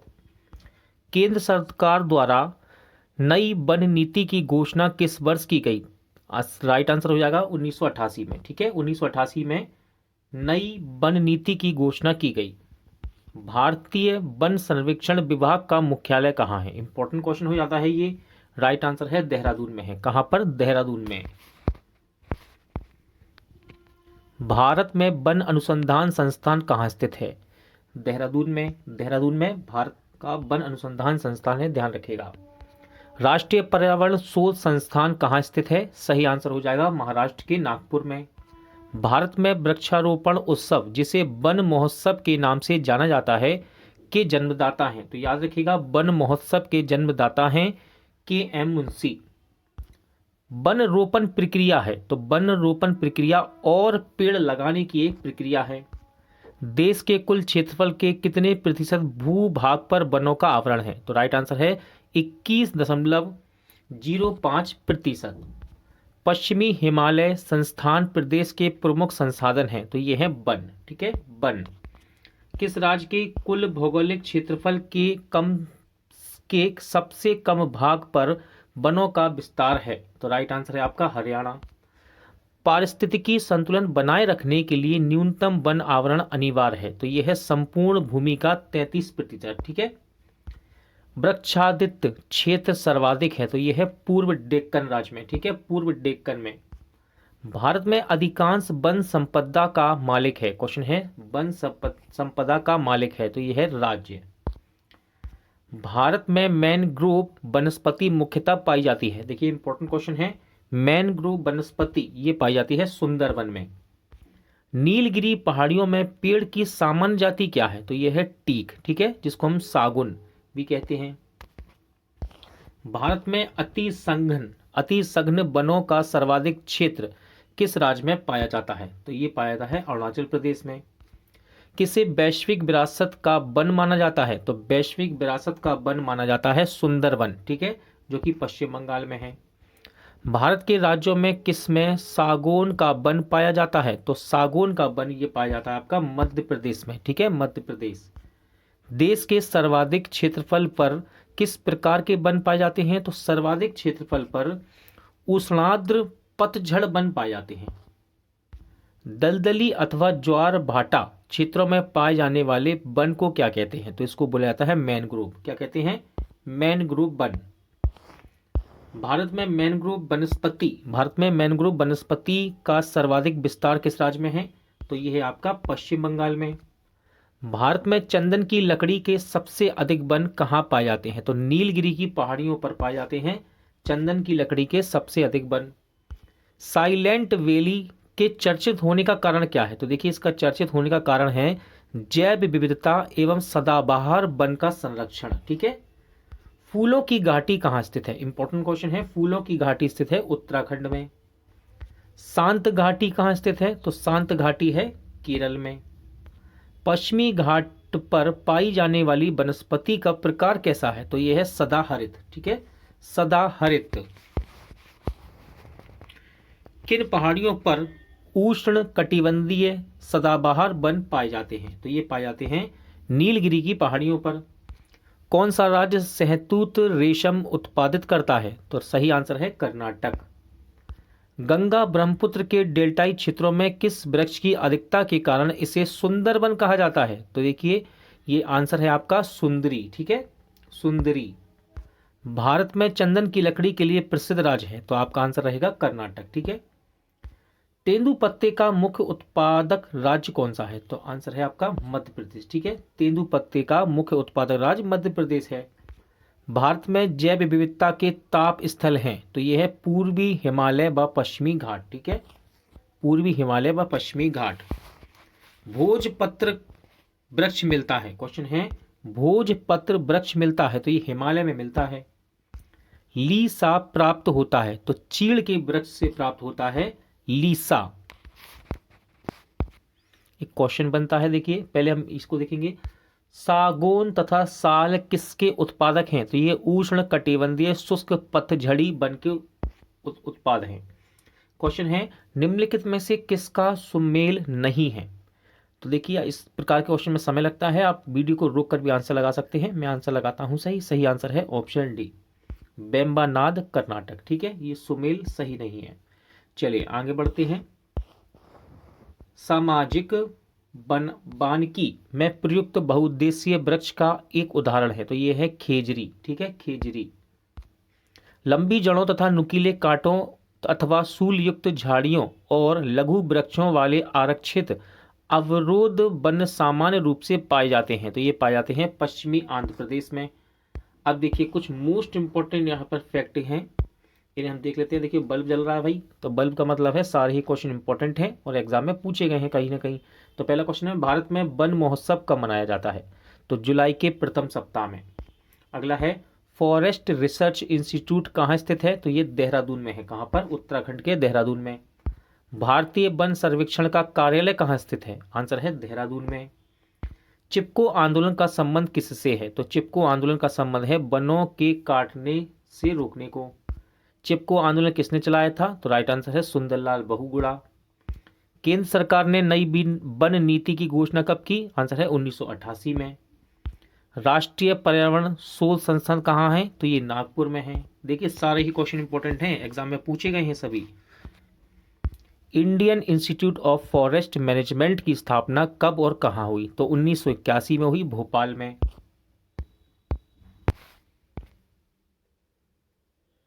भारत के राष्ट्रीय उद्यान, पक्षी विहार एवं वन्य जीव अभ्यारण्य अपने प्राकृतिक परिवेश में वन्य जीवन के लिए कानूनी तौर पर आरक्षित क्षेत्र है। तो इसको बोलते हैं बायोस्फीयर रिजर्व। ठीक है, बायोस्फीयर रिजर्व।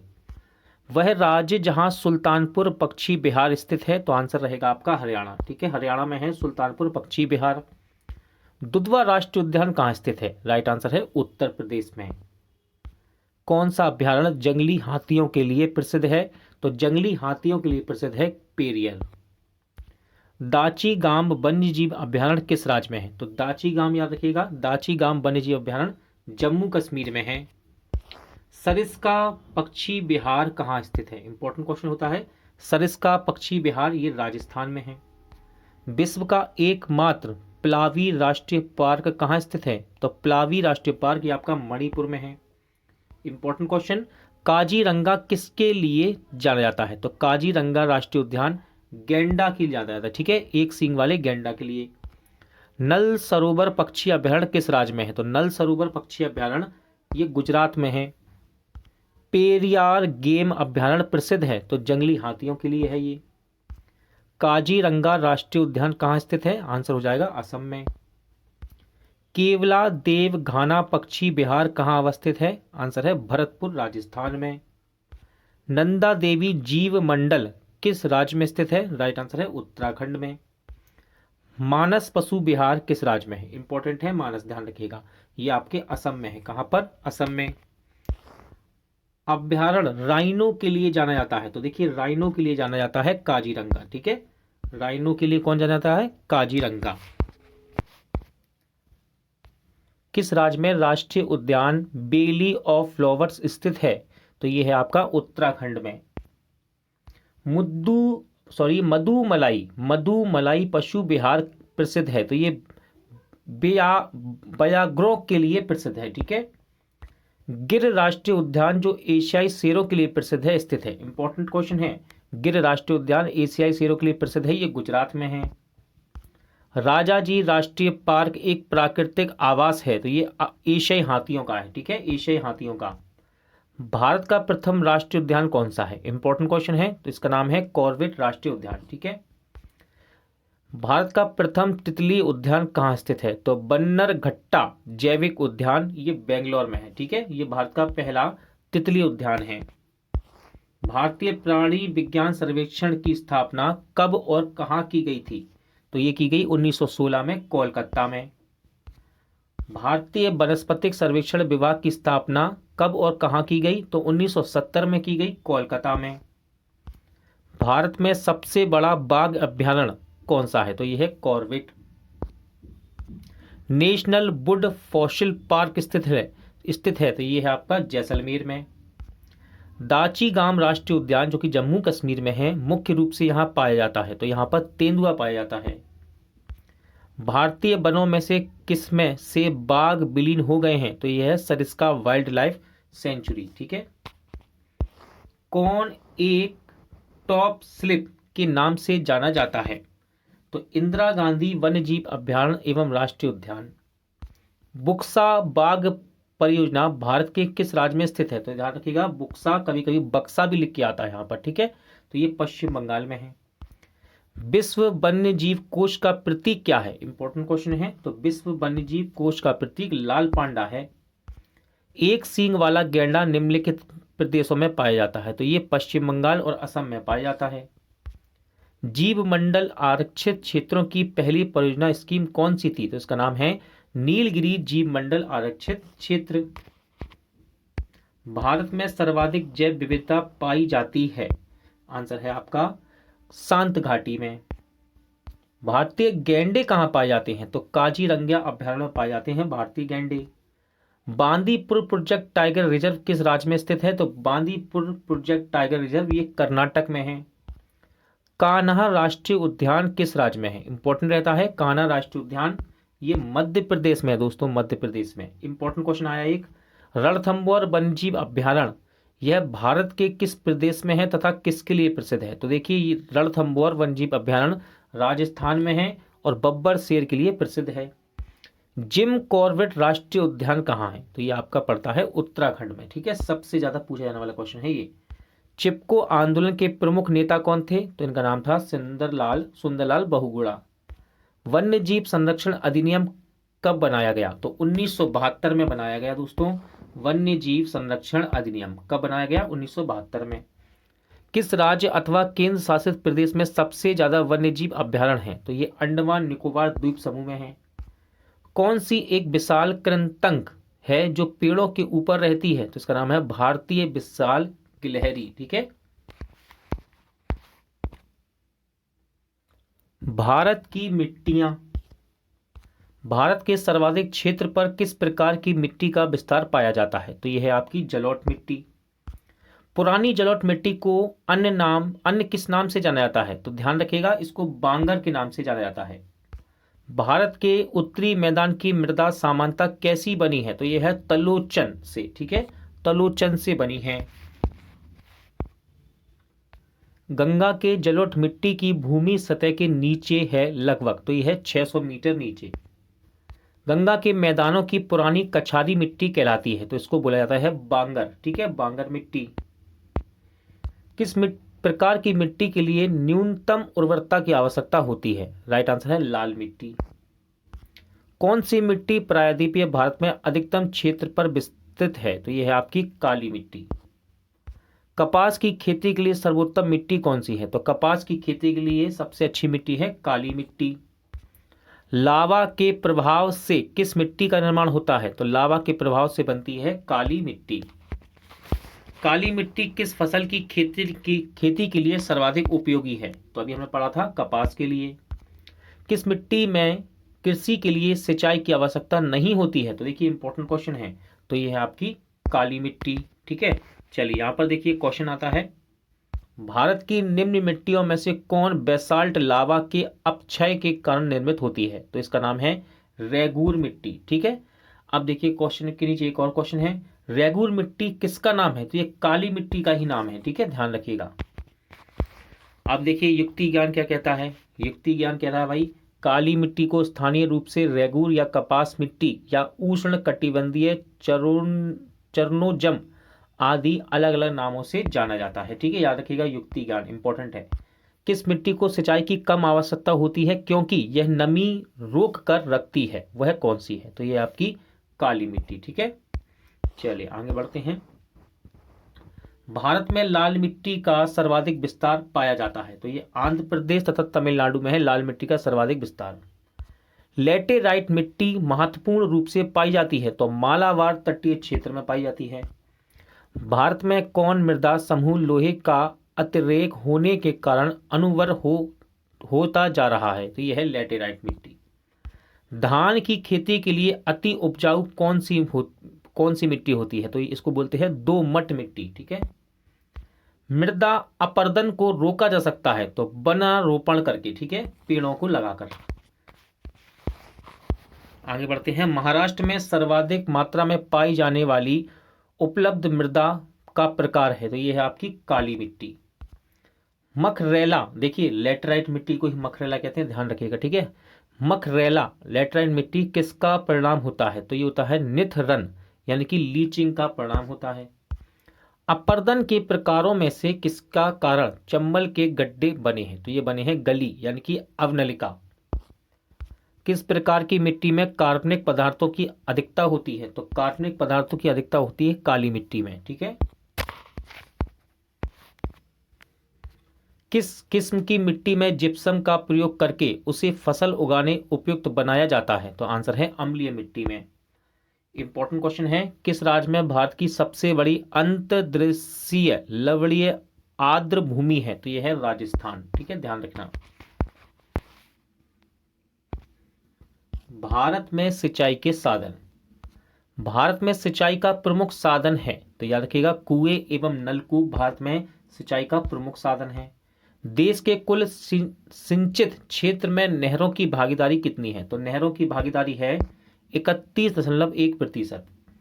देश के कुल सिंचित क्षेत्र में कुआं और नलकूप की भागीदारी है, तो यह है 56%। अगला क्वेश्चन है, देश के कुल सिंचित क्षेत्र में तालाब सिंचाई की भागीदारी है, तो यह है 6%। भारत के किस भाग में तालाब का सिंचाई के साधन के रूप में सर्वाधिक प्रयोग होता है? तो आंसर आएगा आपका दक्षिण में। किस राज्य का सर्वाधिक कृषि क्षेत्र तालाबों द्वारा सिंचित किया जाता है? आंसर है तमिलनाडु। नलकूपों की सर्वाधिक संख्या किस राज्य में है? तो नलकूपों की सर्वाधिक संख्या है दोस्तों उत्तर प्रदेश में। कहां? उत्तर प्रदेश। भारत में नहरों द्वारा सिंचाई में कौन सा राज्य अग्रणी है? तो राइट आंसर रहेगा पंजाब। कुआं तथा नलकूप द्वारा सिंचाई में अग्रणी राज्य कौन सा है? तो कुआं तथा नलकूप में सिंचाई में अग्रणी है यानी कि पहले नंबर पर राज्य है वो है आपका गुजरात। आगे है, अग्रणी मतलब आगे। इंदिरा गांधी नहर या राजस्थान नहर को किस नदी से जल मिलता है? तो ये मिलता है सतलज नदी से। भारत में सबसे लंबी सिंचाई नहर है, तो देखिए सबसे लंबी सिंचाई नहर है इंदिरा गांधी नहर, जिसको सतलज नदी से पानी मिलता है। सारण सिंचाई नहर निकलती है, तो ये गंडक से निकलती है, ध्यान रखिएगा। ठीक है, गंडक से निकलती है। त्रिवेणी नहर में किस नदी से पानी आता है? तो त्रिवेणी नहर में गंडक नदी से पानी आता है। राजस्थान नहर का नया नाम क्या है? तो राजस्थान नहर का नया नाम है इंदिरा गांधी नहर। भारत की सिंचाई क्षमता का 47.78% पूरा होता है, तो ये लघु एवं बृहद परियोजनाओं से होता है। भारत के किस क्षेत्र में अत्यधिक असिंचित खेती की जाती है? तो ये की जाती है दक्कन के पठार में। भारत की सिंचाई क्षमताओं का सर्वाधिक पूरा भाग होता है, तो ये होता है दोस्तों लघु एवं बृहद परियोजनाओं के द्वारा। अब देखिए ये क्वेश्चन यहाँ पर कट रहा है लेकिन हम पूरा पढ़ेंगे इसको। देखिए क्वेश्चन क्या है, पहले क्वेश्चन पढ़ लीजिए। शारदा सहायक समादेश विकास परियोजना के मुख्य लक्ष्य निम्नलिखित में से क्या है? लक्ष्यों के नीचे दिए गए कूटों को सही उत्तर में चुनिए। तो देखिए कूट दिए हैं यहाँ पर। पहला कूट है कृषि उत्पादन बढ़ाना, दूसरा है बहुफसली खेत द्वारा भूमि उपयोग के प्रारूप में बदलना, तीसरा है भू प्रबंधन में का सुधार करना। और देखिए इसका राइट आंसर है ऑप्शन डी, यानी कि ये दोस्तों सभी सही हैं। ठीक है, सभी सभी कूट सही हैं, ऑप्शन डी आंसर है। तो चलिए आगे बढ़ते हैं, बात करेंगे कृषि की। भारत में कृषि को दुष्प्रभावित करने वाला मौसम का सबसे महत्वपूर्ण तत्व है, तो यह है वृष्टि। ठीक है, वृष्टि। नकदी फसल में सम्मिलित नहीं है, तो याद रखिएगा नकदी फसल में गेहूं सम्मिलित नहीं है। भारत का सबसे बड़ा चावल उत्पादक राज्य है, तो याद रखिएगा पश्चिम बंगाल भारत का सबसे बड़ा चावल उत्पादक राज्य है। किस क्षेत्र को भारत का चावल का कटोरा कहा जाता है? तो कृष्णा गोदावरी डेल्टा को भारत का चावल का कटोरा कहते हैं। भारत में गेहूं के प्रथम 3 बड़े उत्पादक राज्य कौन से हैं? तो 3 बड़े हैं, पहला है उत्तर प्रदेश, फिर पंजाब, उसके बाद हरियाणा। भारत का सर्वाधिक खाद्यान्न उत्पादन करने वाला राज्य कौन सा है? तो राइट आंसर है उत्तर प्रदेश। क्वेश्चन आता है यहाँ पर, इंपॉर्टेंट क्वेश्चन है, हरित क्रांति से सर्वाधिक उत्पादन निम्न में से किस खाद्यान्न का हुआ? राइट आंसर है गेहूं। ठीक है, गेहूं। एक क्वेश्चन और बनता है, सबसे ज्यादा गेहूं कहां पैदा होता है? तो सबसे ज्यादा गेहूं दोस्तों उत्तर प्रदेश में पैदा होता है, ध्यान रखिएगा। भारत में अधिकतम कृषि योग्य क्षेत्र घेरने वाली फसल है, तो यह है चावल।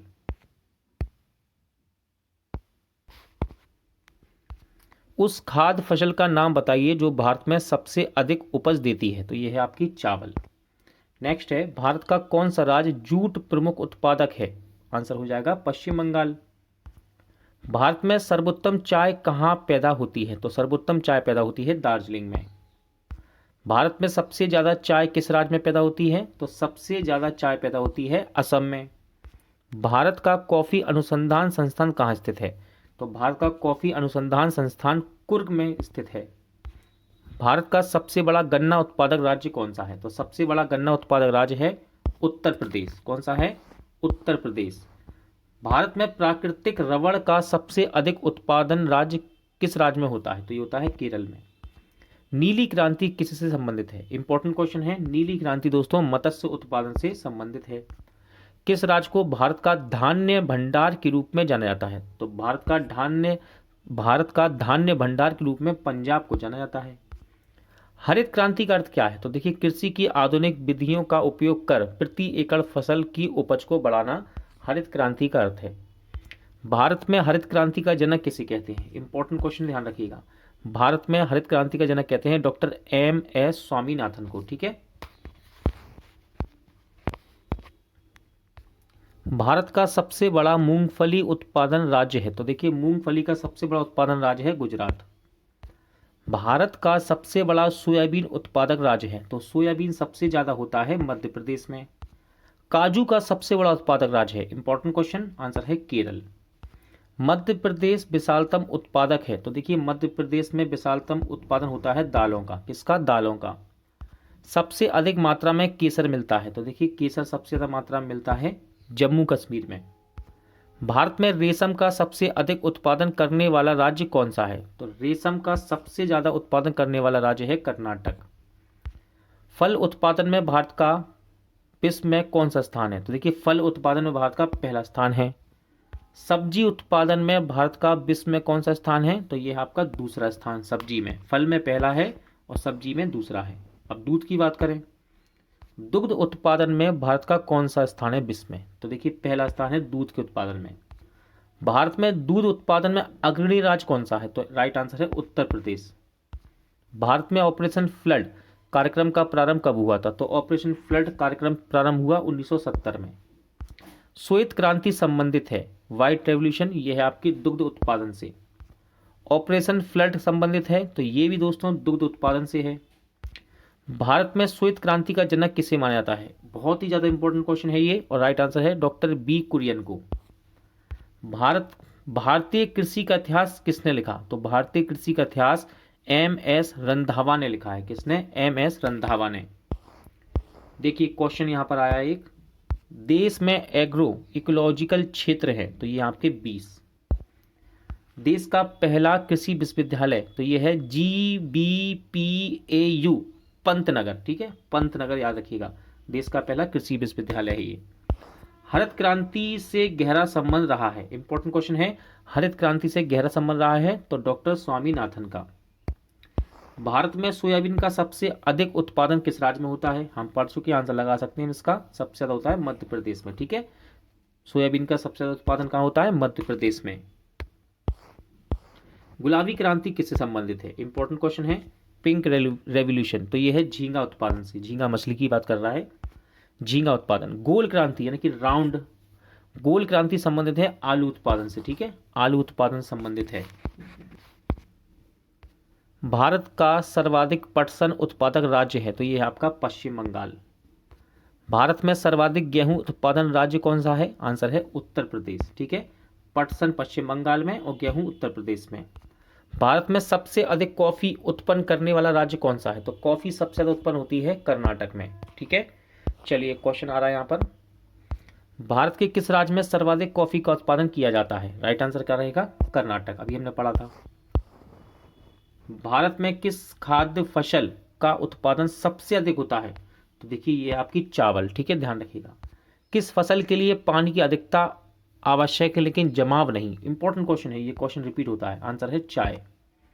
खरीफ की फसल काटी जाती है तो ये नवंबर के प्रारंभ में काटी जाती है खरीफ की फसल। कौन सा शहर अंगूरों की पैदावार के लिए प्रसिद्ध है, तो देखिए अंगूरों की पैदावार के लिए प्रसिद्ध है नासिक। झूम क्या है, तो झूम एक कृषि का एक तरीका है, ठीक है। किस जिले में कॉफी का अधिक उत्पादन होता है, तो देखिए कुर्ग जिला है ये, जहां पर कॉफी का अधिक उत्पादन होता है। कौन सा राज्य भारत के संपूर्ण रेशम उत्पादन का आधा भाग उत्पन्न करता है, तो राइट आंसर है कर्नाटक, ठीक है, कर्नाटक। जूट सबसे अधिक कहाँ होती है, तो देखिए जूट सबसे ज्यादा होती है बंगाल के डेल्टाई क्षेत्रों में। नीलगिरी की पहाड़ियां क्षेत्र में किसकी खेती होती है, तो यहाँ होती है कॉफी की खेती। दक्षिण भारत में सर्वाधिक चाय उत्पादित करने वाला राज्य कौन सा है, तो राइट आंसर तमिलनाडु। किस फसल की बुवाई तथा कटाई के बीच सर्वाधिक अंतराल होता है, इंपॉर्टेंट क्वेश्चन है, राइट आंसर है गन्ना। सस्य वानिकी का राष्ट्रीय शोध केंद्र अवस्थित है तो ये झांसी में है, ठीक है, उत्तर प्रदेश के झांसी में। भारत में जूट का सर्वाधिक क्षेत्रफल है तो ये पश्चिम बंगाल राज्य में है। मक्के की खेती की जा सकती है तो खरीफ के मौसम में मक्के की खेती की जा सकती है। मूंगफली में दाने का औसत प्रतिशत होता है 70% रहता है, ठीक है, मूंगफली में दाने का औसत प्रतिशत कितना होता है 70। केंद्रीय उपोष्ण बागवानी संस्थान अवस्थित है तो ये है आपके बेंगलोर में। जहां तक कृषि मंत्रालय के सरकारी वर्गीकरण का संबंध है, भारत में कितनी कृषि जलवायु क्षेत्र हैं, तो ये है आपके 127। उत्तर प्रदेश की प्रमुख फसल है, राइट आंसर रहेगा गेहूं, ठीक है। भारत में मुख्य कृषि पदार्थ आयात मद है तो खाने योग्य तेल। केरल राज्य विश्व भर में किसके संवर्धन के लिए जाना जाता है, तो ये जाना जाता है गरम मसाले के लिए। पीत क्रांति किसके उत्पादन से संबंधित है, तो पीत क्रांति है तिलहन। देखिए अब पीली क्रांति होनी चाहिए दोस्तों, ठीक है, पीली होनी चाहिए, पीली क्रांति, यह है तिलहन से। भारत की प्रमुख वाणिज्यिक फसलें हैं, तो भारत की प्रमुख वाणिज्यिक फसलें हैं कपास, तिलहन, जूट और गन्ना। भारत का राष्ट्रीय फल क्या है, तो यह है आम, ठीक है, इसका वैज्ञानिक नाम क्या है, मैग्नीफेरा इंडिका, पूछ लेता है एग्जाम में, ठीक है। उत्तर प्रदेश में आंवले का सर्वाधिक उत्पादन करने वाला जिला कौन सा है, तो आंवला सबसे ज्यादा होता है उत्तर प्रदेश में प्रतापगढ़ में। भारत में विकसित प्रथम बौनी धान की किस्म थी, तो ये थी आपकी IR8, क्या नाम है इसका, IR8। भारतवर्ष में चावल की खेती उन क्षेत्रों में होती है जहां वर्षा होती है, तो आंसर है 100 सेंटीमीटर से अधिक जहां वर्षा होती है वहां चावल की खेती का क्षेत्र होता है। 1966 के बाद की अवधि के दौरान खदानों के उत्पादन में बहुत वृद्धि हुई है, तो ये हुई है गेहूं में, काय में, किस चीज में, गेहूं में हुई है। भारत के ऊर्जा संसाधन, भारत में ऊर्जा का मुख्य स्रोत क्या है, तो राइट आंसर है तापीय ऊर्जा, भारत में ऊर्जा का मुख्य स्रोत है। भारत की पहली लहर ऊर्जा परियोजना किस स्थान पर स्थापित की गई? तो ये की गई बिझीनमजाम में, ठीक है, बिझिनजाम में। क्या नाम है इसका? बिझिनजाम में। चेन्नई के समीप कल्पक्कम नामक स्थान पर किसकी स्थापना की गई है? राइट आंसर है नाभिकीय ऊर्जा संयंत्र की। काकरापारा परमाणु शक्ति केंद्र किस राज्य में है? राइट आंसर हो जाएगा कर्नाटक में है ये। कैगा में क्या होता है? तो याद रखिएगा, कैगा में नाभिकीय ऊर्जा का उत्पादन होता है, ठीक है। कैगा में क्या होता है? नाभिकीय ऊर्जा का उत्पादन होता है। भारत का प्रथम परमाणु ऊर्जा केंद्र कौन सा है? इंपॉर्टेंट क्वेश्चन है, तो ये है महाराष्ट्र का तारापुर, ठीक है। भारत में भूतापीय ऊर्जा का संयंत्र कहाँ स्थापित किया गया? तो ये किया गया हिमाचल प्रदेश के मणिकर्ण में, ठीक है, मणिकर्ण में। देश में कुल विद्युत उत्पादन में ताप विद्युत का योगदान है, तो यह है 70%। भारत की प्रथम जल विद्युत परियोजना कौन सी है? इंपॉर्टेंट क्वेश्चन है। राइट आंसर है कावेरी नदी पर शिव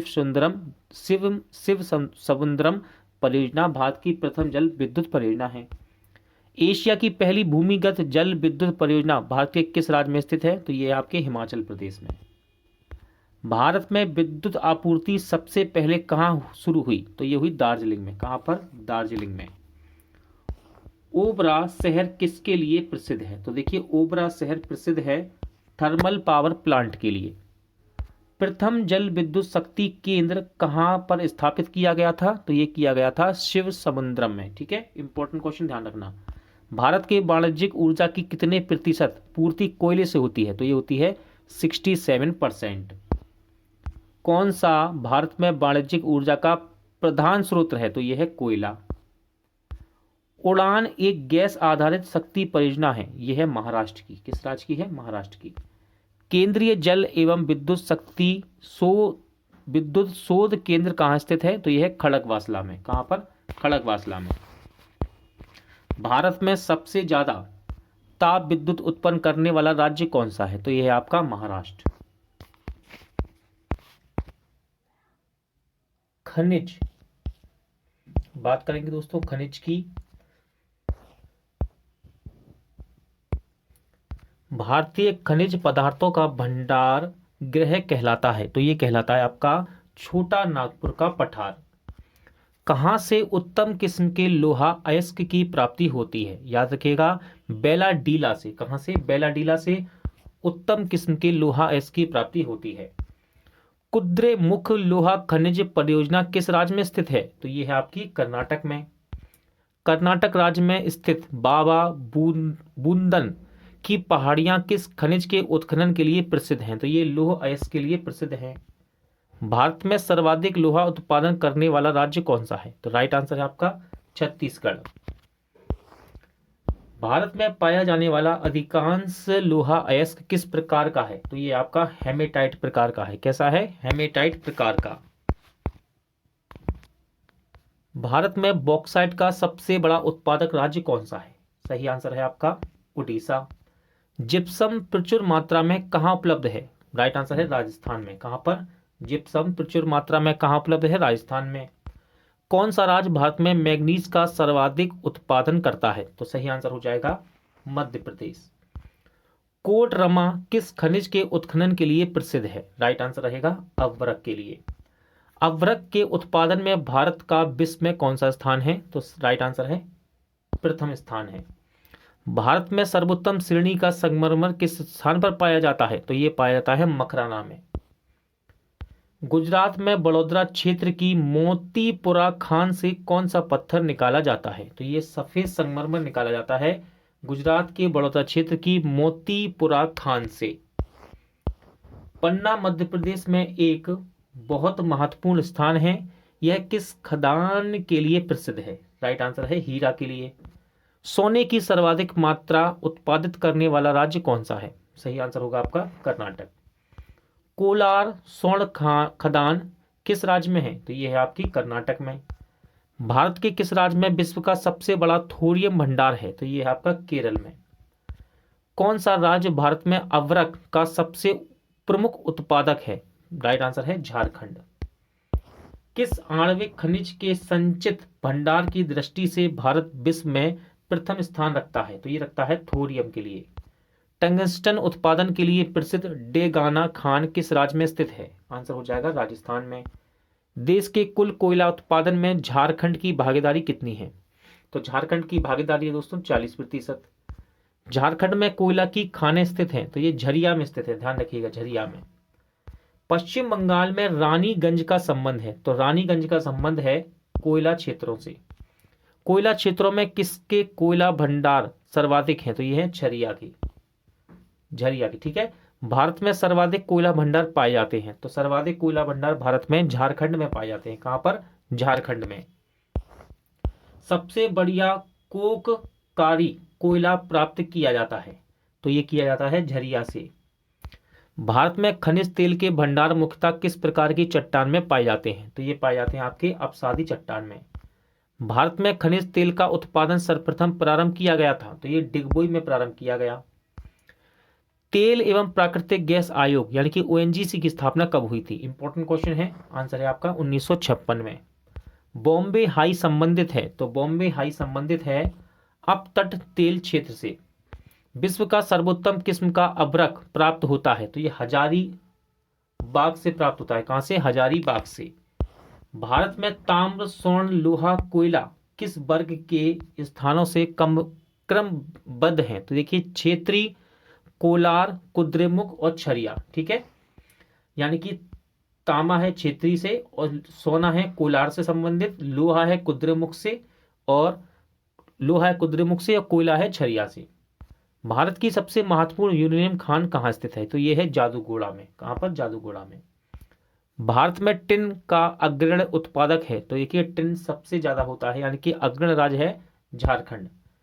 सिंह भूमि जो कि झारखंड में है किसके लिए प्रसिद्ध है? तो सिंह भूमि दोस्तों तांबा के लिए प्रसिद्ध है। किसके लिए? तांबा के लिए। भारत का वह राज्य कौन सा है जो गंधक यानी कि सल्फर के उत्पादन में आगे है? तो ये है आपका महाराष्ट्र। भारत डायनामाइट लिमिटेड केंद्र कहाँ स्थित है? तो भारत डायनामाइट लिमिटेड केंद्र हैदराबाद में स्थित है। कहाँ? हैदराबाद में। देखिए क्वेश्चन बनता है यहां पर, भारत का सबसे महत्वपूर्ण खनिज युक्त रॉक तंत्र है, तो ये है आपका धारवाड़ा तंत्र। देखिए एक इंपॉर्टेंट फैक्ट है, विंध्य शैलों में जिसके बृहद भंडार पाए जाते हैं वह है, तो ये है आपका चूना पत्थर। कौन सा है? चूना पत्थर। क्वेश्चन बनता है यहां पर एक, भारत में निम्न में से किस भाग में खनिज संसाधनों के सबसे बड़े भंडार हैं? तो यह है दक्षिण पूर्व में। कहां पर? दक्षिण पूर्व में। भारत के निम्नलिखित भूमिकीय शैल क्रमों में से किसमें लोहा अयस्क का समृद्ध भंडार पाया जाता है? तो ये धारवाड़ा क्रम में पाया जाता है। कहां पर? धारवाड़ा। बेलाडीला किस खनिज से संबंधित है? बेलाडीला किस खनिज से संबंधित है? तो ये है दोस्तों लोहा अयस्क से। किससे? लोहा अयस्क से। भारत के निम्नलिखित राज्यों में से कौन अभ्रक का सबसे बड़ा उत्पादक है? इंपॉर्टेंट क्वेश्चन है। राइट आंसर है आंध्र प्रदेश, ठीक है, आंध्र प्रदेश। देखिए युक्ति ज्ञान क्या कहता है भाई, युक्ति ज्ञान को देख लीजिए। आंध्र प्रदेश के संपूर्ण अभ्रक का उत्पादन नेल्लौर जिले में होता है, अतः आंध्र प्रदेश के विभाजन के बाद इसके अभ्रक उत्पादन की मात्रा पर कोई प्रभाव नहीं पड़ता है, क्योंकि नेल्लौर जिला विभाजित आंध्र प्रदेश का ही भाग है। बेलाडीला किसके लिए प्रसिद्ध है? तो बेलाडीला लोहा अयस्क के लिए प्रसिद्ध है। खेतड़ी किसके लिए प्रसिद्ध है? तो याद रखिएगा खेतड़ी तांबा के लिए प्रसिद्ध है। किसके लिए? तांबा के लिए। कौन सा भारतीय राज्य कोयले की बड़ी बड़ी खानों के लिए मशहूर है? राइट आंसर है झारखंड। क्वेश्चन है भारत के सर्वाधिक कोयला भंडार पाए जाते हैं, तो ये पाए जाते हैं झारखंड में, ठीक है। कहां पर? झारखंड में। हाल ही में आंध्र प्रदेश का तुमालीपल्ली किस सर्वाधिक निक्षेप के लिए विश्व के नक्शे में आ गया? तो ये आ गया यूरेनियम निक्षेप के लिए। भारत में अंकलेश्वर किसके उत्पादन के लिए जाना जाता है? तो पेट्रोलियम के लिए जाना जाता है, ठीक है। किसके लिए? पेट्रोलियम के लिए। किस जिले में हाल ही में हीरा युक्त किम्बरलाइट के बृहद भंडार पाए गए? तो ये पाए गए रायपुर में। जादूगोड़ा किसके लिए प्रसिद्ध है? तो ध्यान रखिएगा जादूगोड़ा यूरेनियम के लिए प्रसिद्ध है। इंपॉर्टेंट क्वेश्चन बनता है ये। कोयला के 3 अग्रणी उत्पादक अवरोही क्रम में कौन से हैं? तो देखिए अवरोही क्रम में है, पहला है झारखंड, फिर उसके बाद छत्तीसगढ़, फिर है उड़ीसा। छोटा नागपुर पठार जिस संसाधन में समृद्ध है वह है, तो वह है आपका खनिज संसाधनों का सर्वाधिक संपन्न राज्य है, तो ये आपका कर्नाटक, ठीक है, कर्नाटक। यूरेनियम के विशाल निक्षेप हाल में पाए गए, तो ये पाए गए आंध्र प्रदेश में। किसको भूरा कोयला कहते हैं? इंपॉर्टेंट क्वेश्चन है। भूरा कोयला कहते हैं लिग्नाइट को। भारत के किस भाग में खनिज संसाधनों के सबसे बड़े भंडार हैं? तो ये है दक्षिण पूर्व भाग में। नामचिक तथा नामफुक कोयला क्षेत्र किस राज्य में अवस्थित है? तो ये दोनों दोस्तों अरुणाचल प्रदेश में है। कहां पर अवस्थित है? अरुणाचल प्रदेश में। उद्योग। आधुनिक लोहा इस्पात उद्योग का वास्तविक प्रारंभ किस स्थान पर स्थापित कारखाने के साथ हुआ? तो ये हुआ कुल्टी। ठीक है, कुल्टी से। दुर्गापुर लोहा इस्पात संयंत्र किस देश की सहयोग से स्थापित किया गया? इंपॉर्टेंट क्वेश्चन है। तो ये किया गया था ब्रिटेन की सहायता से। कौन सा स्टील संयंत्र भारत में 1965 में पश्चिम जर्मनी के सहयोग से शुरू हुआ था? तो इसका नाम है राउरकेला स्टील संयंत्र। भिलाई संयंत्र किसकी मदद से स्थापित किया गया? तो भिलाई संयंत्र रूस की मदद से स्थापित किया गया। वह कौन सा रेल मार्ग है जिस पर सर्वाधिक इस्पात कारखाने स्थित हैं? तो ये है आपका मुंबई हावड़ा वाया रायपुर। भारत में किस उद्योग में सर्वाधिक लोग कार्यरत हैं? तो ये है आपके कपड़ा उद्योग में। विभाजन के कारण भारत का कौन सा उद्योग बुरी तरह प्रभावित हुआ? तो ये हुआ जूट तथा रुई का उद्योग। देश में आधुनिक तकनीक पर आधारित ऊनी कपड़े का प्रथम कारखाना कानपुर में लाल इमली के नाम से स्थापित किया गया था। इसकी स्थापना कब हुई थी? तो इसकी स्थापना हुई 1894 ईस्वी में। देश में रेशम उद्योग का सर्वाधिक स्थानीयकरण किस राज्य में हुआ है? तो ये हुआ है आपके कर्नाटक राज्य में। कहां पर? कर्नाटक राज्य में। स्टेनलेस स्टील मिश्र धातु है, तो याद रखिएगा ये लोहा तथा क्रोमियम का मिश्र धातु है। ठीक है, इंपॉर्टेंट क्वेश्चन रहता है ये। अगला क्वेश्चन है छत्तीसगढ़ में कोरबा का महत्व है। ध्यान रखिएगा, छत्तीसगढ़ में कोरबा का महत्व है एल्यूमिनियम के कारण। ठीक है, एल्यूमिनियम के कारण। भारत में सीमेंट उत्पादक में अग्रणी राज्य है, तो ये है आपका राजस्थान। ठीक है। पंजाब में कौन सा स्थान हौजरी उद्योग के लिए प्रसिद्ध है? तो ये है आपका लुधियाना। भारत में प्रथम सीमेंट संयंत्र 1904 में कहां स्थापित किया गया था? तो ये किया गया चेन्नई में। भारत में प्रथम उर्वरक संयंत्र 1906 में कहां स्थापित किया गया? राइट आंसर है रानीपेट में। कहां पर? रानीपेट में। किस राज्य में पेट्रो रसायन उद्योग के लिए आदर्श दशाएं पाई जाती हैं? तो ये पाई जाती हैं गुजरात में। भारत का सबसे महत्वपूर्ण लघु उद्योग कौन सा है? तो ये आपका हथकरघा उद्योग। ठीक है, हथकरघा उद्योग। नेपानगर किस उद्योग के लिए माना जाता है? इंपॉर्टेंट है क्वेश्चन, ध्यान रखिएगा। तो नेपानगर अखबारी कागज के लिए प्रसिद्ध है। बिहार में पहली चीनी मिल स्थापित हुई थी, तो ये हुई मरहौरा में। कहां पर? मरहौरा में। कपास उद्योग जिन कच्चे माल पर आश्रित हैं वे हैं, तो ये है भार हाश मूलक पर। बिहार में तेल शोधक कारखाना है, तो ये बरौनी में है दोस्तों। कहां पर? बरौनी में।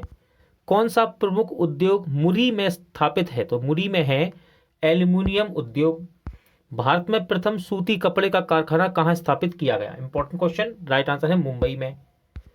प्रथम तेल परिष्करण संयंत्र कहां स्थापित किया गया? राइट आंसर डिगबोई में, असम के डिगबोई में। सबसे बड़ा तेल शोधक कारखाना है, तो यह है आपका जामनगर में। टिस्को संयंत्र किसके नजदीक स्थित है? तो टिस्को संयंत्र टाटा नगर के नजदीक है। ठीक है, टाटा नगर के। भारत में रेल के डिब्बे कहां बनाए जाते हैं? तो भारत में रेल के डिब्बे बनते हैं वाराणसी और पेरम्बूर में। वे दो राज्य कौन से हैं जहां यात्री रेल डिब्बों की बड़ी मात्रा में निर्माण होता है? तो इनके नाम है पंजाब एवं तमिलनाडु। उत्तर प्रदेश में दिया सलाई उद्योग का प्रमुख केंद्र है, तो देखिए दिया सलाई प्रमुख केंद्र है बरेली में। झारखंड में आयरन और स्टील संयंत्र है, तो ये बोकारो में है। कहां पर? बोकारो में। भारत में रासायनिक उर्वरकों के दो बड़े उपभोक्ता हैं, तो भारत में रासायनिक उर्वरकों के दो बड़े उपभोक्ता हैं पंजाब और हरियाणा। बिहार के उद्योग का कमिश्नर दफ्तर कहां स्थित है? तो यह है पटना में।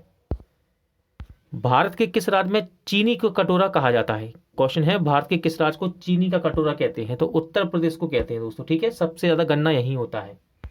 शर्करा फैक्ट्रियों की अधिकतम संख्या कहां पर है? तो ये भी उत्तर प्रदेश में ही है। भारतीय जूट उद्योग के लिए प्रमुख प्रतिद्वंदी कौन है? तो ये प्रमुख प्रतिद्वंदी है आपका बांग्लादेश। केंद्रीय चर्म अनुसंधान संस्थान कहां स्थित है? तो चर्म अनुसंधान ये है आपका चेन्नई में। कौन सा राज्य भारत में चीनी का प्रमुख उत्पादक है? तो ये है आपका महाराष्ट्र। चमड़ा उद्योग में पौधे से प्राप्त होने वाले किस चीज का प्रयोग किया जाता है? तो इसका नाम है टैनिन। ठीक है, टैनिन का प्रयोग करते हैं। परिवहन व्यवस्था, विश्व की विशालतम सड़क प्रणालियों में भारत का स्थान है। तो ध्यान रखिएगा, इंपॉर्टेंट है, भारत का स्थान है द्वितीय यानी कि दूसरा। किस राज्य में राष्ट्रीय राजमार्गों का सबसे बड़ा तंत्र विद्यमान है? तो यह है आपका उत्तर प्रदेश। भारत में प्रथम रेलवे लाइन किसके शासनकाल में बिछाई गई? इंपॉर्टेंट क्वेश्चन, आंसर है लॉर्ड डलहौजी के शासनकाल में। भारतीय रेलवे की सर्वप्रथम रेलगाड़ी गवर्नर जनरल लॉर्ड डलहौजी के शासनकाल में बोरीबंदर मुंबई से छत्रपति शिवाजी टर्मिनल से ठाणे के बीच चली थी। कब चली? तो ये चली 16 अप्रैल 1853 को। भारत का सबसे लंबा प्लेटफॉर्म है, तो देखिए ये है आपका गोरखपुर का। ठीक है, गोरखपुर। कोंकण रेलवे जोड़ती है, कोंकण रेलवे रोहा और मंगलूर को जोड़ती है। काराकोरम राजमार्ग किन्हें जोड़ता है? तो ध्यान रखिएगा, काराकोरम राजमार्ग पाकिस्तान एवं अफगानिस्तान को जोड़ता है। इंपॉर्टेंट क्वेश्चन है, किस शासक को ग्रैंड ट्रंक रोड के निर्माण का श्रेय दिया जाता है? तो शेर शाह सूरी को ग्रैंड ट्रंक रोड के निर्माण का श्रेय दिया जाता है। विश्व में भारतीय रेलवे नेटवर्क की स्थिति है? तो विश्व में भारतीय रेलवे नेटवर्क की स्थिति है दूसरी। कौन सी है? दूसरी। शेरशाह द्वारा निर्मित ग्रैंड ट्रंक रोड पंजाब को किसके साथ जोड़ती है? तो ये पश्चिम बंगाल को जोड़ती है। उत्तर दक्षिण तथा पूर्व पश्चिम गलियारे मिलते हैं, तो ये मिलते हैं उत्तर प्रदेश के झांसी में। कहां पर? उत्तर प्रदेश के झांसी में। भारतीय रेल को कितने क्षेत्रों में विभक्त किया गया है? तो भारतीय रेल को 17 क्षेत्रों में विभक्त किया गया है। दक्षिण पश्चिमी रेलवे का मुख्यालय कहाँ है? तो दक्षिण पश्चिमी रेलवे का मुख्यालय हुबली में है, ध्यान रखिएगा। पूर्व मध्य रेलवे का मुख्यालय कहाँ है? तो ये हाजीपुर में है। भारत में प्रथम विद्युत ट्रेन कब चली? तो देखिए विद्युत ट्रेन की बात कर रहा है, ये चली 1925 ईस्वी में। भारत की प्रथम विद्युत संचालित रेलगाड़ी थी, तो भारत की प्रथम विद्युत संचालित रेलगाड़ी का नाम था डक्कन क्वीन। क्या नाम था? डक्कन क्वीन। भारत के किन दो नगरों में 2 रेलवे जोन का मुख्यालय है? तो यह है मुंबई और कोलकाता। इंडियन एयरलाइंस का मुख्यालय कहाँ स्थित है? तो इंडियन एयरलाइंस का मुख्यालय दिल्ली में है। एयर इंडिया का मुख्यालय कहाँ है? तो एयर इंडिया का मुख्यालय मुंबई में है। नेताजी सुभाष चंद्र बोस अंतर्राष्ट्रीय हवाई अड्डा कहाँ पर स्थित है? तो ये स्थित है आपका कोलकाता में। भारत में कितने मुख्य बंदरगाह हैं? तो देखिए भारत में मुख्य बंदरगाहों की संख्या 13 है। भारत की तटरेखा पर अच्छे पोतश्रय की कमी क्यों है? इसलिए है क्योंकि तटरेखा प्रायः सीधी और सपाट है। ठीक है। किस बंदरगाह को भारत का प्रवेश द्वार कहते हैं? तो भारत का प्रवेश द्वार कहा जाता है मुंबई को। ठीक है, मुंबई को। भारत का सबसे बड़ा बंदरगाह कौन सा है? तो सबसे बड़ा बंदरगाह है मुंबई का। पारादीप बंदरगाह किस राज्य में स्थित है? तो यह है आपके उड़ीसा में। भारत का सबसे गहरा तथा स्थलबद्ध सुरक्षित बंदरगाह कौन सा है? तो यह है आपका विशाखापट्टनम का। ठीक है। भारत का कृत्रिम बंदरगाह कौन सा है? तो कृत्रिम बंदरगाह है आपका चेन्नई का। विगत 50 वर्षों में भारतीय रेल के पथ की लंबाई में लगभग कितने प्रतिशत की वृद्धि हुई है? तो ये हुई है 16.6% की वृद्धि। भारत में किस राज्य में प्रदेश राजमार्ग की लंबाई सर्वाधिक है? तो यह है आपका महाराष्ट्र राज्य। कौन सा राज्य है? महाराष्ट्र। निम्नलिखित नगरों में से कौन सा एक हाल ही में 6 पथ एक्सप्रेस मार्ग द्वारा संबद्ध किया गया है? तो ये किया गया है मुंबई पुणे। ठीक है, मुंबई पुणे। भारत की पहली रेलवे लाइन किन स्थानों के बीच बिछी थी या बनाई गई? तो राइट आंसर है मुंबई से ठाणे के बीच 1853 में। कब? 1853 में। देश में माल परिवहन के लिए कौन सा सबसे बड़े माध्यम के रूप में प्रयुक्त होता है? तो ये होता है रेलवे। पहिया एवं एक्सल बनाने वाली रेलवे यूनिट कहाँ अवस्थित है? तो ये आपके बेंगलोर में है। प्रथम संपर्क क्रांति ट्रेन चली, तो प्रथम संपर्क क्रांति ट्रेन चली थी दिल्ली से बेंगलोर के मध्य। कौन सा संगठन भारत की विभिन्न रेलगाड़ियों में प्रवस्था प्रथावा में इंटरनेट तथा टेलीफोन सुविधाएं प्रबंध करने से संबंधित है? तो यह है रेल टेल निगम। ठीक है। पूर्व रेलवे के बंटवारे के पश्चात हाजीपुर के आंचलिक कार्यालय का नाम क्या हुआ? तो इसका नाम हुआ पूर्व मध्य रेलवे। अब तक काम में आने वाला विश्व का सबसे पुराना भाप इंजन कौन सा है? तो इसका नाम है फेरी क्वीन। भारत में वायु परिवहन का विकास कब हुआ? तो वायु परिवहन का विकास हुआ 1911 में। कौन सा बंदरगाह भारतीय समुद्रिक व्यापार का पूर्वी द्वार कहलाता है? तो ये कोलकाता से हल्दिया, ठीक है, भारतीय समुद्रिक व्यापार का पूर्वी द्वार कहलाता है। न्हावा शेवा बंदरगाह परियोजना कहाँ स्थित है? तो न्हावा शेवा बंदरगाह परियोजना मुंबई में स्थित है। भारत के पारादीप एवं कांडला पत्तन किस तट पर अवस्थित हैं? तो देखिए क्रमशः ये पूर्वी और पश्चिमी तट पर अवस्थित हैं।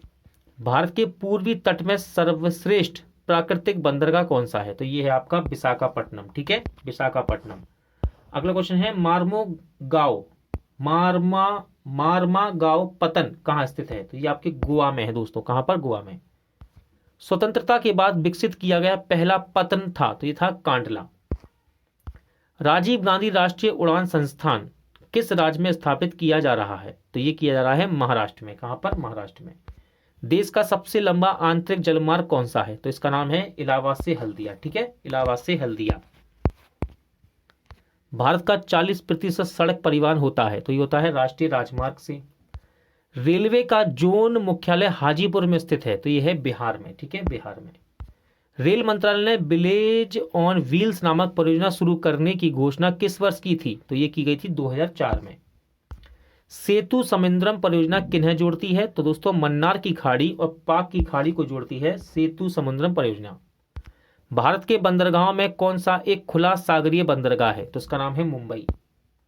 भारत में अंतः स्थलीय जलमार्ग के लिए प्रयोग की जाने वाली नदी कौन सी है? तो ये है आपकी गंगा नदी, ठीक है। कौन सी नदी है? गंगा नदी। संचार। भारत में सार्वजनिक डाक सेवा की शुरुआत कब हुई थी? तो देखिए भारत में सार्वजनिक डाक सेवा की शुरुआत हुई 1837 में। वर्तमान डाक विभाग की स्थापना कब हुई? तो वर्तमान डाक विभाग की स्थापना हुई 1854 में। विश्व में सबसे अधिक डाकघर किस देश में है? तो यह है अपना देश भारत। भारत में पहला टिकट कब मुद्रित हुआ? तो यह हुआ 1854 में।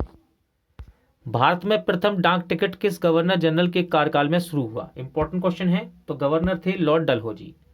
डाकघर बचत योजना का शुभारंभ कब हुआ? तो डाकघर बचत योजना का शुभारंभ 1885 ईस्वी में हुआ था। इंपॉर्टेंट क्वेश्चन आता है भारत में पिन कोड प्रणाली की शुरुआत कब हुई? तो भारत में पिन कोड प्रणाली की शुरुआत 1972 ईस्वी में हुई। भारत में स्पीड पोस्ट की शुरुआत कब हुई? तो देखिए स्पीड पोस्ट की सेवा शुरू हुई 1986 ईस्वी में। इंपॉर्टेंट है, ध्यान रखिएगा ये। भारत में मनी ऑर्डर सेवा कब प्रारंभ हुई? तो 1995 में शुरू हुई थी मनी ऑर्डर सेवा। भारत में कितने पिन कोड जोन है? तो इनकी संख्या है 9, ठीक है। पिन कोड जोन की संख्या कितनी है? 9। डाक सूचकांक में कुल कितनी संख्या होती है? तो डाक सूचकांक में कुल संख्या होती है 6। ग्रीन चैनल क्या है? तो ध्यान रखिएगा स्थानीय पत्रों के लिए डाक सेवा ग्रीन चैनल है। भारत में एसटीडी सेवा कब और किन नगरों के मध्य प्रारंभ हुई थी? तो ये 1960 में लखनऊ से कानपुर के मध्य प्रारंभ हुई थी एसटीडी सेवा, ठीक है। अब देखिए कोरियर सेवा की बात कर रहा है। कोरियर सेवा से प्रतिस्पर्धा के लिए भारतीय डाक विभाग ने द्रुत डाक सेवा का आरंभ कब किया था? तो इसका आरंभ किया गया 1986 में। कब? 1986 में। अब देखिए बात करते हैं जनसंख्या एवं नगरीकरण की। जनसंख्या एवं नगरीकरण। भारत में पहली जनगणना कब हुई? तो 1872 ईस्वी में हुई थी भारत में पहली जनगणना। भारत में पहली बार जनगणना किनके कार्यकाल में संपन्न हुई? तो इनका नाम था लॉर्ड मेयो, ठीक है। लॉर्ड मेयो के शासनकाल में भारत में पहली बार जनगणना हुई। जनसंख्या की दृष्टि से भारत का सबसे बड़ा केंद्र शासित प्रदेश है, तो ये है आपका दिल्ली। जनसंख्या की दृष्टि से भारत का सबसे छोटा केंद्र शासित प्रदेश कौन सा है? तो ये हो जाएगा आपका लक्षद्वीप, ठीक है, लक्षद्वीप। भारत के किस राज्य में महिलाओं की संख्या पुरुषों से अधिक है? तो इंपॉर्टेंट क्वेश्चन बनता है, ये है आपका केरल राज्य, ठीक है, केरल राज्य। भारत के बीमारू राज्यों में सबसे घना आबाद राज्य कौन है? तो ये है आपका बिहार। मेगालोपोलिस सामान्यतः कितनी जनसंख्या वाले नगर होते हैं? तो ये होते हैं 50 लाख से अधिक वाले। जनसंख्या के आकार की दृष्टि से भारत का सबसे छोटा राज्य कौन सा है? तो ये है आपका सिक्किम राज्य। भारत में सर्वाधिक नगरीकरण वाला राज्य कौन सा है? तो सर्वाधिक नगरीकरण वाला राज्य है महाराष्ट्र। भारत के किस राज्य में ईसाई जनसंख्या का प्रतिशत सर्वाधिक है? तो ईसाई जनसंख्या का प्रतिशत सर्वाधिक है मिजोरम में। कहां पर है? मिजोरम में। भारत का क्षेत्रफल संसार के क्षेत्रफल का 2.4% है, परंतु इसकी जनसंख्या संपूर्ण मानव प्रजाति का 17% जनसंख्या है। ठीक है। भारत में जनसंख्या घनत्व की दृष्टि से बिहार का क्रम क्या है? केवल राज्यों की बात कर रहा है तो पहला राज्य घनत्व में। ठीक है, घनत्व के हिसाब से भारत की कुल जनसंख्या में बिहार की जनसंख्या का क्या प्रतिशत है? तो यह है 8.04%। भारत की तीसरी सर्वाधिक बोले जाने वाली भाषा कौन सी है? तो तीसरी सर्वाधिक बोली जाने वाली भाषा है तेलुगु। भारत के राज्यों में से किसका जनसंख्या घनत्व सबसे कम है? तो यह है आपका अरुणाचल प्रदेश। ठीक है, अरुणाचल प्रदेश। भारत की वर्तमान आबादी में 65 वर्ष से अधिक आयु वाले व्यक्तियों की लगभग कितना प्रतिशत है? तो यह है 5 से 6%। ठीक है, लगभग 5 से 6%। भारत की राष्ट्रीय जनसंख्या नीति 2000 के अनुसार किस एक वर्ष तक जनसंख्या स्थिरता प्राप्त करना हमारा दीर्घावधि लक्ष्य है? तो यह है 2045। किस वर्ष को भारतीय जनसंख्या के इतिहास में महान विभाजक वर्ष कहा जाता है? तो यह कहा जाता है 1921 को। ठीक है, 1921। बात करेंगे भारत की जनजाति की। भील जनजाति कहाँ पाई जाती है? तो ध्यान रखिएगा, भील जनजाति दोस्तों महाराष्ट्र में पाई जाती है। भारत की सर्वाधिक बड़ी जनजाति कौन सी है? तो भारत की सर्वाधिक बड़ी जनजाति है गोंड। गारो जनजाति कहाँ पर है? गारो जनजाति आपकी मेघालय में। कहाँ पर? मेघालय में। बोडो निवासी हैं, क्वेश्चन है बोडो निवासी हैं, तो ये हैं गारो पहाड़ी के। कहाँ के? गारो पहाड़ी के। गद्दी लोक निवासी हैं, क्वेश्चन है गद्दी लोक निवासी हैं, तो ये हैं हिमाचल प्रदेश के। सोमपेन जनजाति कहाँ पाई जाती है? इंपॉर्टेंट क्वेश्चन है। सोमपेन जनजाति निकोबार द्वीप समूह में पाई जाती है। कहाँ पर? निकोबार द्वीप समूह में पाई जाती है। केंद्र शासित प्रदेशों से ओंज जनजाति के लोग किसमें रहते हैं? तो ये रहते हैं अंडमान निकोबार द्वीप समूह में। गारो, खासी तथा जयंतिया जनजाति किस राज्य में निवास करती हैं? इंपॉर्टेंट क्वेश्चन है, तो ये करती है मेघालय में। भारत का सबसे बड़ा जनजातीय समूह है, तो भारत का सबसे बड़ा जनजातीय समूह है गोंड। कौन सा है? गोंड। दोस्तों आज का वीडियो यही एंड होता है। उम्मीद करता हूं आपको सभी क्वेश्चन अच्छे लगे होंगे, समझ आए होंगे। पूरा वीडियो देखने के लिए धन्यवाद। जल्द मिलते हैं नेक्स्ट वीडियो के साथ।